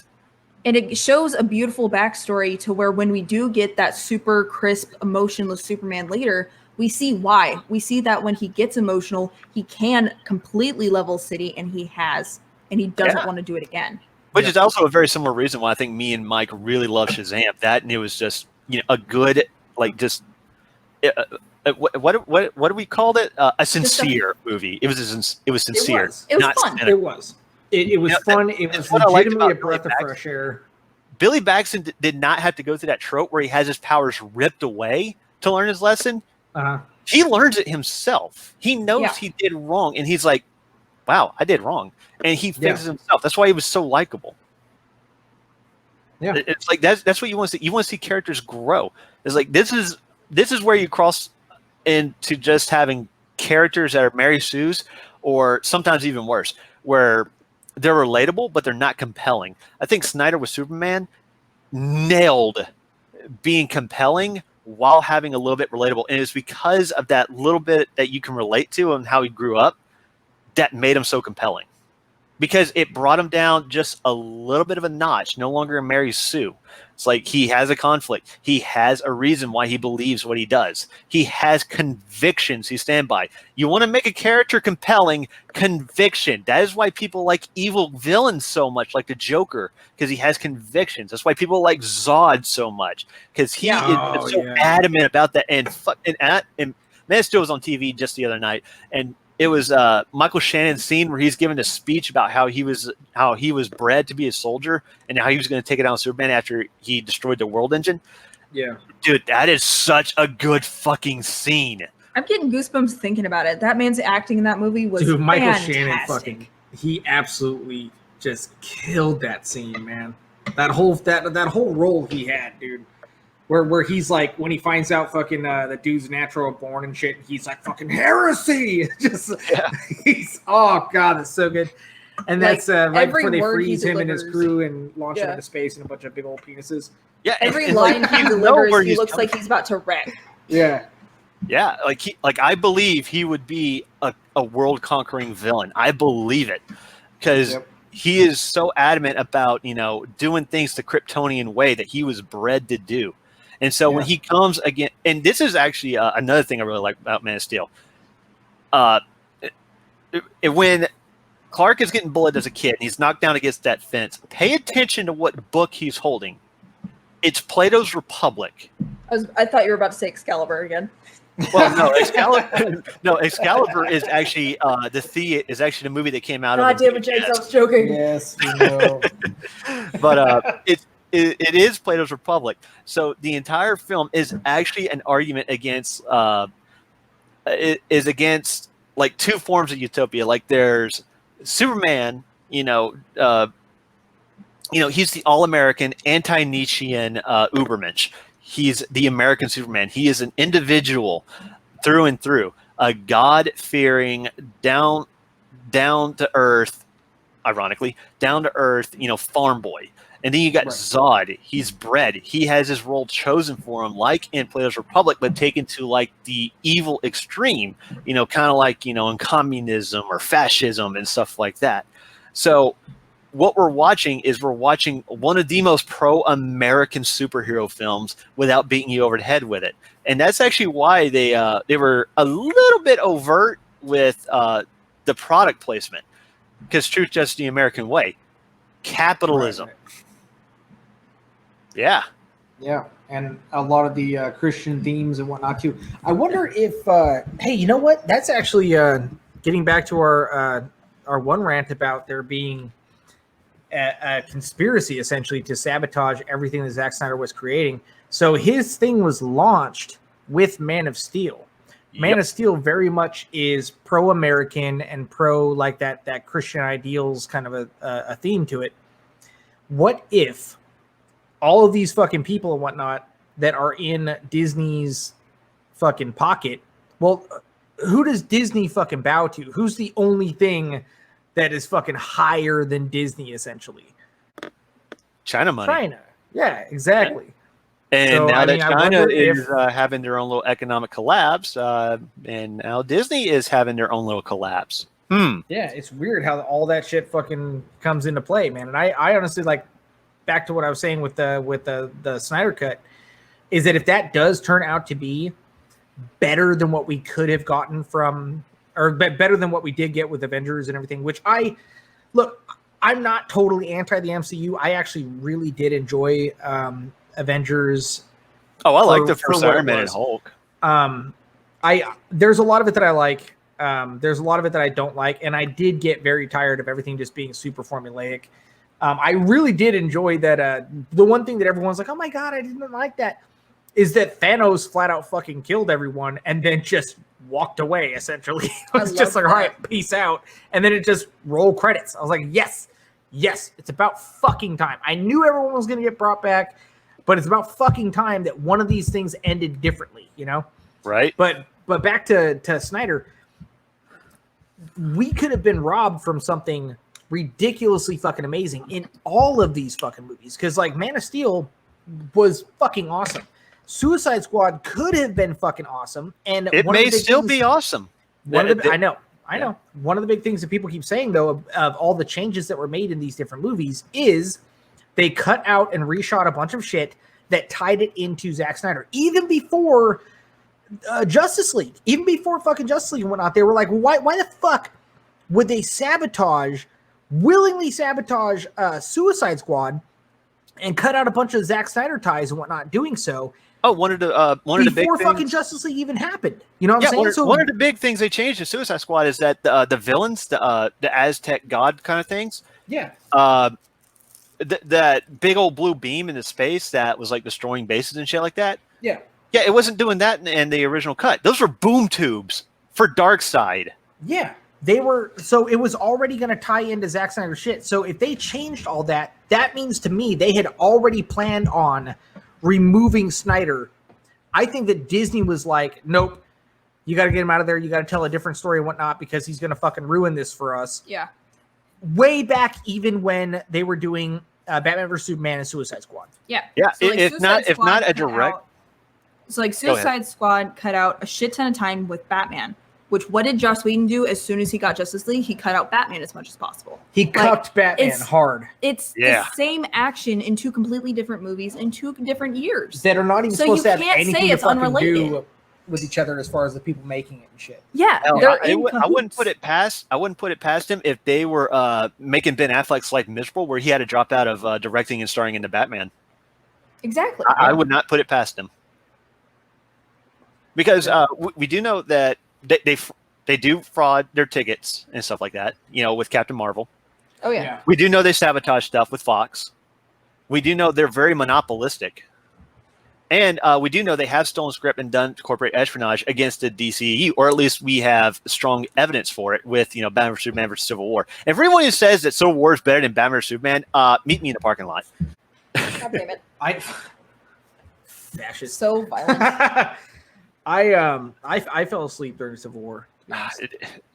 For everybody that says that Zack Snyder has no color in his films, Civil War was the most gray looking fucking superhero film I've ever seen. Really, you're gonna have this badass. Supposed to be, if you look at the comics, Civil War is supposed to be heroes upon heroes, and it's okay, meet me out back of the airport, the most gray fucking tarmac ever. Not in the comic. They were fighting in the fucking street. Shit was like a game. That's what I'm saying. If you look at the comic, you're supposed to have heroes upon heroes, and then the actual Civil War we got was a few heroes on some tarmac. And if you've ever seen the airport, it's the most gray fucking field ever. It's like, did anybody? I can't remember. Did any superhero die in the Civil War movie? No, they got beaten, but nobody died. Yeah, nobody died. In the comic book, several superheroes got fucking offed. Oh yeah. Yep. So everybody's oh my god, what is it?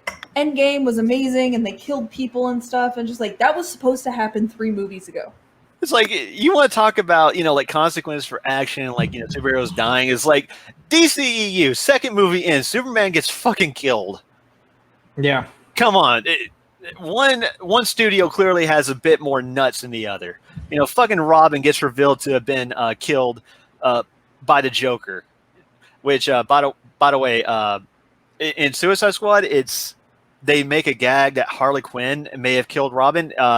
David Ayer says that's not the case. That was a studio thing. Studio fucked them hard on Suicide Squad, man. That soundtrack. It was supposed to be all orchestral. I still refuse to watch that movie until the correct version of Suicide Squad comes out, because I'm not going to put myself through that fucking torture. So. That was a nice rant. That was fun. So I think we should wrap this up, Jags. Yeah, we didn't get to every topic, but I think everybody. You know what? Real quick, we got through 3 of them. You know what? We have to get to one we teased earlier. What? My rant on Doctor Who? Ray Park's. No, he's talking about Ray Park's dick. Yeah. All right. You got a link to show us there, guy? Oh boy, let me see. Here we go. Star Wars fans worried about Darth Maul's return after Ray Park's Instagram post. So basically, I think Disney announced another Star Wars show that was supposed to be like a sequel to Solo, because God knows that's not getting another fucking movie, but it was about to be about that Crimson Dawn or whatever the shit is, Yep. that mobster that Darth Maul is running. Yeah. God Yeah, damn, that movie was so fucking stupid. He took over some gang or some kind of crazy shit. I don't know. Yeah, which they're putting so much lore into Darth Maul, and I'm like, didn't the Clone Wars and Rebels take care of this? God, now you had like him like ruling a fucking mob now. God damn, how long does this motherfucker live? Anyway. Yeah, in Rebels, when they finally actually show Maul die, whenever he finally goes up against Obi-Wan, like, okay, so in the end, the what, season 7, I think, of Clone Wars, which I still haven't seen, but I want to. Oh, dude, it's fucking tense. But they show Maul, so you get a good sense of Maul going from that point there to when he is in Rebels, where you actually get to see him go up against dude. He's like a nomad almost at that point in time. So to have them be like, oh yeah, between point A and point B, he's a fucking mob boss apparently, one of the most feared, in the fucking system. Like, that's stupid. That's like, so fucking How many dumb. times have you seen a heavy force user become a mob boss? Like, yeah, they might become power hungry and stuff, but you never see that shit. So speaking of this Sith, Ray Park did what now? He posted a video on Instagram of, I believe, his wife sucking his dick. Was it a video? It was a video. Oh, no. Which means people on Pornhub, if you want to take that video, edit it, and put Duel of Fates to it, now is your chance. Oh, no. Do. No. Moving on. We're moving on. We're not doing this bit. But I thought it was fucking hilarious. I thought it was fucking hilarious when it first on there. Like I thought he did it as like an accident or just to show he's just fucking Chad. I have heard rumors that apparently he's been having a falling out with his wife and posted it as revenge porn. Obviously, we're not going to show that video, but it's the internet. You'll be able to find it. So, if you want to see his dick, go ahead. But the reaction memes to it were goddamn hilarious. It was like a bunch of this. Ray Park's Instagram, boom. Or it was like people's like, oh, Ray Park's trending. Let me see. And then it was like reaction like, oh, Lord. Like, it was some of the funniest fucking memes I have ever seen. Oh, boy. I sure do love praising Ray Park's Instagram at 7:05 p.m. Pacific time. I sure do hope nothing vulgar appears in my feed. Yep. Lucasfilm, when they see Ray Park's trending. Yep. That's actually pretty badass with the Naginata. That is pretty cool, yeah. Yeah, that kind of goes with what we were talking about a few weeks ago about Samurai Jedi. Yeah. But the idea is that he's actually been like feuding with his wife, and that he's abusive to his children or something like that he's an asshole or whatever. I can't confirm it. I haven't seen anything of it. What little digging I've actually done. I'm just laughing at the fact it got trending. So I'm going to withhold judgment. Yeah. But the fact that dude just puts that out there, he's a martial artist, he's rich, he's a movie star, he ain't short, so and he just puts it out there of him getting his dick sucked. Fucking Chad. So has he said anything about the post since? I don't believe he has made any words about it. Interesting. So there's really nothing to go off of. Just he put a video up and it got taken down. It was confirmed he did in fact put the video up. It wasn't a hack or anything. But he hasn't said anything. So who confirmed it? Oh, here's something about it. I see the Cancel Brigade are still calling for Ray Park's head, despite his wife issuing several statements that all allegations about him are false and his social media accounts were targeted. But as with most of these days, let's not let facts get in the way of these stories. So the rumors about him, being a shitty husband or abusive to his wife or kids might be complete horseshit. Yeah, the last thing I want to do is spread those kind of rumors around because everybody was hating on Johnny Depp, and we all know how that ended up. Fucking right. So I don't want to be on that platform where it's just like, oh, let's just accuse Ray Park. We have no idea what happened. Let's let's get some facts in here. Yeah, I was so disappointed with Amber Heard because goddamn, she was hot in Aquaman. But the hot ones are always crazy. Yeah. Hopefully, Margot Robbie isn't crazy. God damn. I want James. to do coke out of her butt crack. Oh fuck. Excellent. Okay, so with that said, let's take it back to our what is it? Our campaign. Let's take it back to our campaign. Show everyone what. Campaign's already up. There you go. All right, we are past our goal, and right now we are just wanting as many backers as possible. So please, if you're seeing this later, please consider backing us. You can back on many tiers. You can just get the book. You can get 2 issues. You can get issues volume 1 and a print of that wraparound cover, with the girls in bikinis. Well, Because any you know print you want to. really. Yeah, or any print, yeah. You can appear in a comic for just $50. Like, you get the book. Like, let's see. You get issues with a cover of your choice, and you get to be drawn in a comic. That's a good fucking deal, people. And then a lot of them are going to be. This one you get the book, and you get a character sketch of what is it? Is it an original character or like their character? What? It is a character of any of our characters of your choice. It is a legit hand drawn. It's original art that Snoots will be doing. And originally it was just going to be a head sketch, but she's going to go on and do a full body sketch instead of just a head sketch, like a lot of people will get. It's not going to be directly inside the book. It's going to be its own thing on actual like high quality cardstock, so it can be framed. It's going to be signed, so it's separate from the actual book, so you don't have to like destroy your book or anything fucking with it. And if you don't want one of our characters, you can get yourself or a loved one drawn in our style as well. Mm-hmm. Yep. Yeah, so it is original art, and again, that's $55 right there, and you will not fucking get that from most people. And we have books available with posters. We have multiple poster options available. So if you want to get a cover and you still like the other covers, but you don't want to buy a bunch of books, you can get those in prints.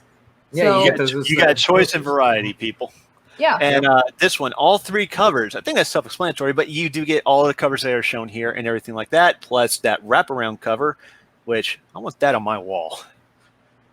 You'll get one. We'll get you one. Yeah. I want that on my ceiling. I want to look up at night and see that. Because that's... Don't tell me that. Don't tell me that. Listen, I said look up and see it at night. I didn't say look up and see it at night while I'm jerking myself off. All right. So you can get a speaking role. He's got a big old Jason Momoa body pillow for that. I wish. Big old cardboard cutout. Him just looming ominously over his fucking bed. Make me wet, Jason. Okay. He's got No sensors homo. on it. No homo. Oh, absolute homo at this point, sir. Every time Jags gets off, it's like, my man. Fucking high fives the cardboard cutout. My man. Oh, please. Well done. All right, so keep going. Speaking role, I think that's all right, go ahead and explain that one. Okay, that one is also self-explanatory. So you are being drawn in, but you are speaking. You are in more than just one little headshot. It's not something like you're going to be in the background. Actually, our regular being drawn in is not just that you're just going to be a one shot in the background. You will be seen and noticeable. And this one here, you'll actually interact with our characters. We may end up having you appear as being a villain or appear as a hero. You'll be there. But you will actually have something to say, and it won't just be one little like, huh, what the fuck? And then we move on. And we're like, shut up, citizen, and then fucking keep going. No, you're going to be in there and talked about. So again, $75, and you get the book, and it's signed.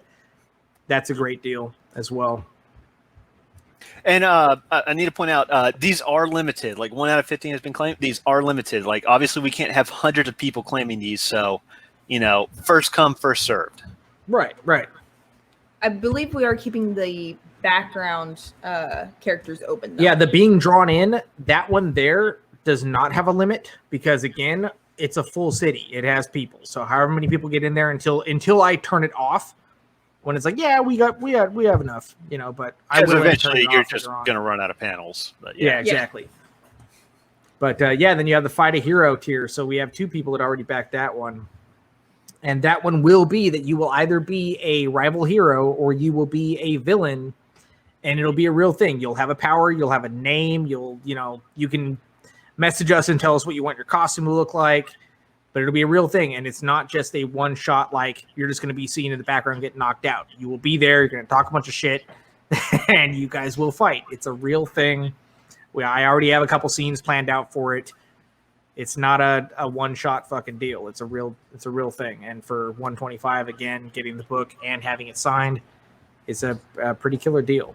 We're not. If you want to be on the evil side, well, actually, no, because remember, heroes themselves, they don't in this world. They don't work in teams. This is the one team that there's been for like the last 30 some odd years or whatever, or 40 years, I think actually. And so some of the heroes don't flat out get along with each other. Oh, that's true. So yeah. there's some rival heroes that happen in there too.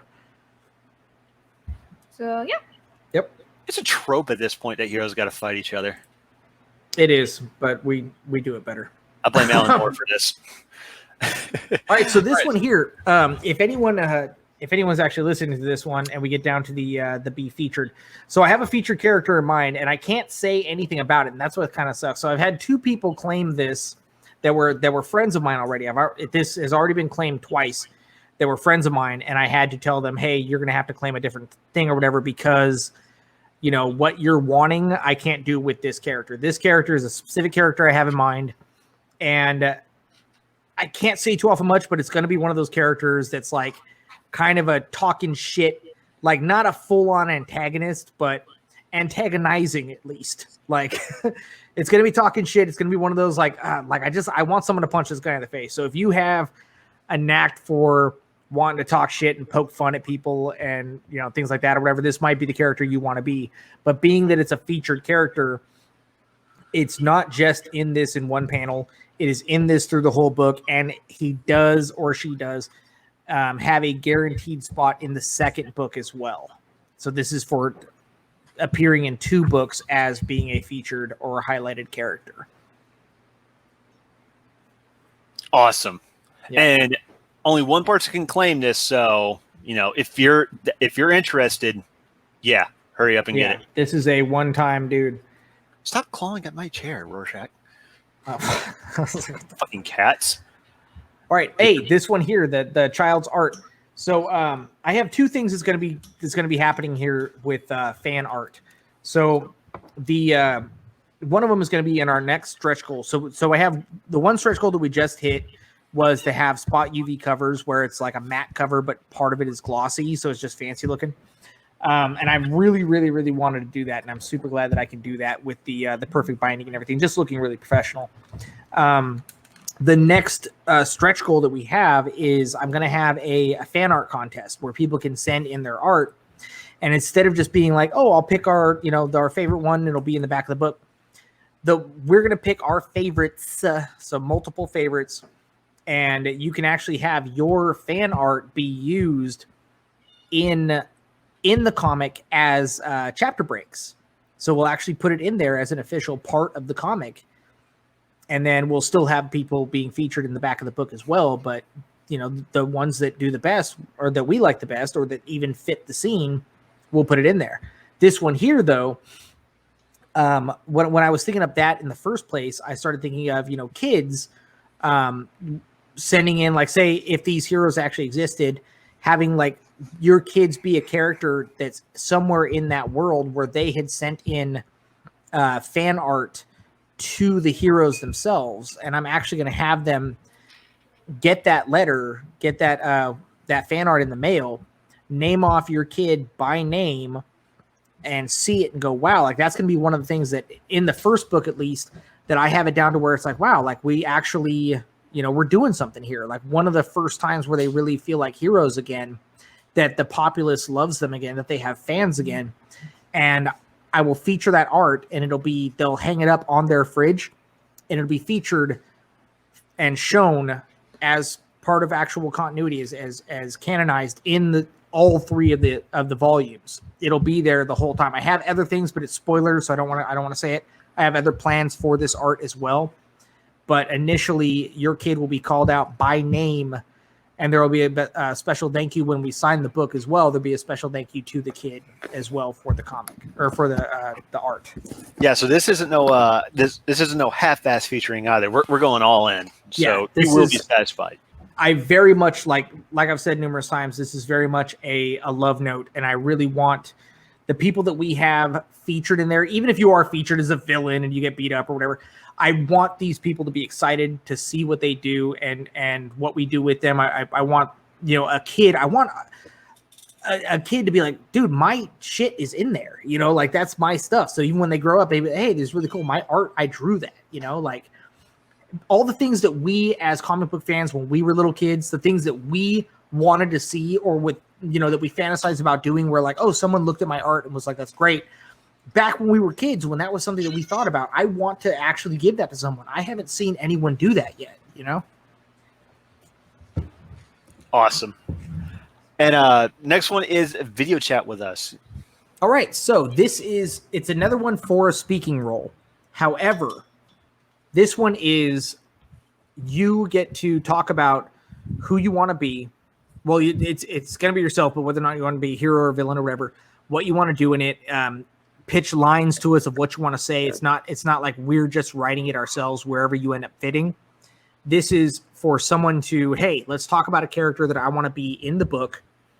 And, if we end up liking it, we may run with it even more. You might end up even being in the next one, but we'll have a video chat where it's not like you're paying this much to be like, oh, come talk to us. Yeah, you're talking with the creators, but you're legitimately pitching a character. You're legitimately pitching the lines. If you want to joke, and if you want to be like that whole, like, I wanted to say this and it's just some ridiculous shit, we'll be like, yeah, fine. I mean, if it makes you look like an asshole, fine. but we'll play it up in there. Like if you want to I just want to jump in and say, something smells funny or whatever, we'll be like, all right, fine. And then our heroes will be like, who the fuck was that asshole? I don't know. But just whatever the scene is, if you want it to be funny, if you want to be serious, whatever it is, we'll talk it out and we'll work out the scene with you during that chat. So it's a speaking role, but it's a lot more involved. It's very much you actually writing that scene with us in that video chat. So that's really what you're paying for. Really, is not just the fact that you're chatting with creators, but you're creating a scene in our comic for yourself. All right, and the next one is Be the Mayor, but that one was already claimed. Essentially, yeah. If you would have backed that one, it would have been like you would have been the mayor in like the comic book, right? Of the city that it takes place in mostly. Correct. Yes, it's the city of San Huron, and yeah, you would be the mayor. You would be the mayor of that. Yes. But let's talk about stretch goals real quick. So we hit the $1,000 stretch mark with the UV covers. So that's pretty awesome. And the next one is going to be fan art contest. Yep. Which. Baller. And we will have some more artwork posted. We'll have some interiors and everything like that before we get to this point. So, right. So don't worry about it. And we'll go into in demand after like this campaign is done, right? Yeah, we're going in demand, so you'll have plenty of time. Yeah, so you're not limited to just 60 days, but we'll try and make time to do like this fan art contest. We'll do it. And $3,000 mark, trading cards. Now you got a trading card thing set up, right? Like you already got that planned out. Yeah, and it'll be added to every perk. Correct. We're not going to do like a single. You know how it's like one trading card. I'm not shitting on anyone who does do that, but I'm trying to go balls in as much as I can. So I'm actually going to do deals. Yeah, exactly. I want people to really like if we end up getting if people want trading cards, as a matter of fact, I actually wasn't going to do trading cards, but a buddy of mine who's another like super comic dork was like, dude, trading cards, man. People dig them right now. Do it. Just do them up like how we did back in the 90s where it was like the X-Men cards and on the back it had like their stats and shit.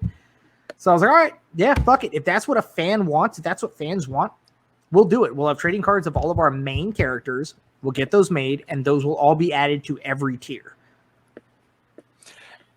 That's awesome. And $4,000 stretch mark, you tell us. We don't want to waste everyone's time and money with things our fans don't want. We want to know what you do want.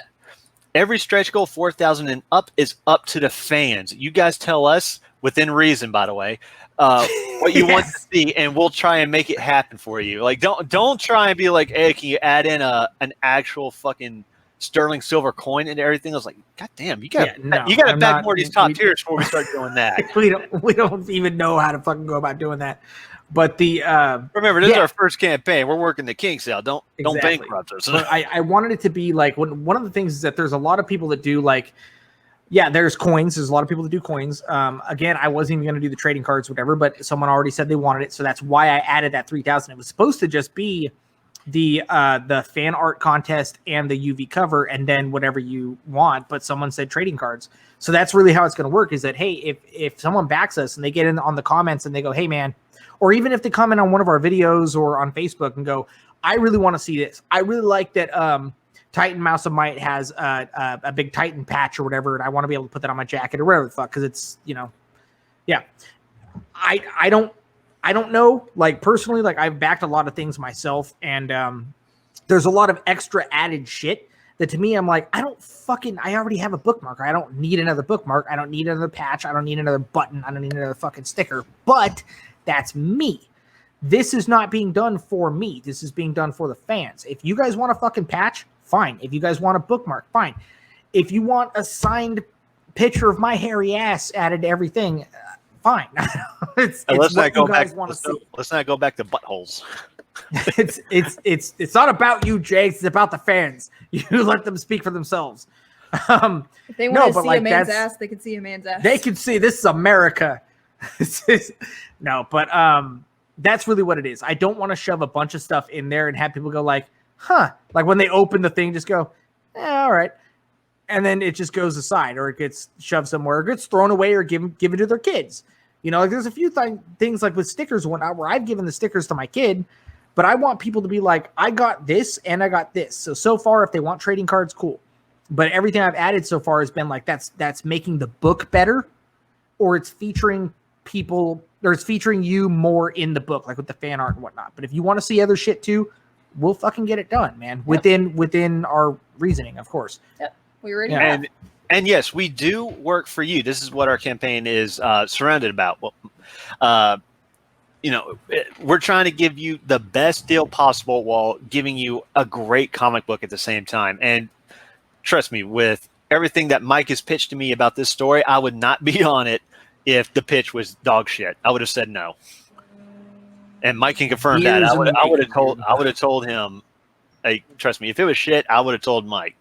And Mike can tell you, I would be straight up and tell him, like, dude, it's shit. It's not. We have so many arguments about what we think is good and what we think is god awful, and he would have told us by now. Yeah. Yeah. So, and down here, you can see the creators and like the employees and stuff like that. A bear who is not here today. She runs to Instagram. She's the hype girl there. I run to Twitter, but not just Twitter. I run like other social media, but all the other social media is kind of dead right now. Yeah, and he edits our videos as well. So if there's anything with the choppy edit or anything shitty, that's him. So yell at him. Go ahead and at him. He's on Twitter. Hey, I actually took film classes. I'm a great fucking editor. Also, these are going to go up on BitChute. Okay, that works too. BitChute's great. All right. So, anything else we need to tell them about this campaign? I think they got the picture for right now, and they can ask in the comment section and stuff like that. Yeah. But this is examples of some of the art. We will have more art posted later, and we're working on and stuff like that, coloring up and finalizing some sequential interior art right now, so that when we actually do post interior art, which will be very soon, it'll be a legitimate actual example of what the art's going to look like, what the coloring is going to look like, and the actual like the pacing of the comic as well, as far as the panel flow, so people can actually get a good example of that.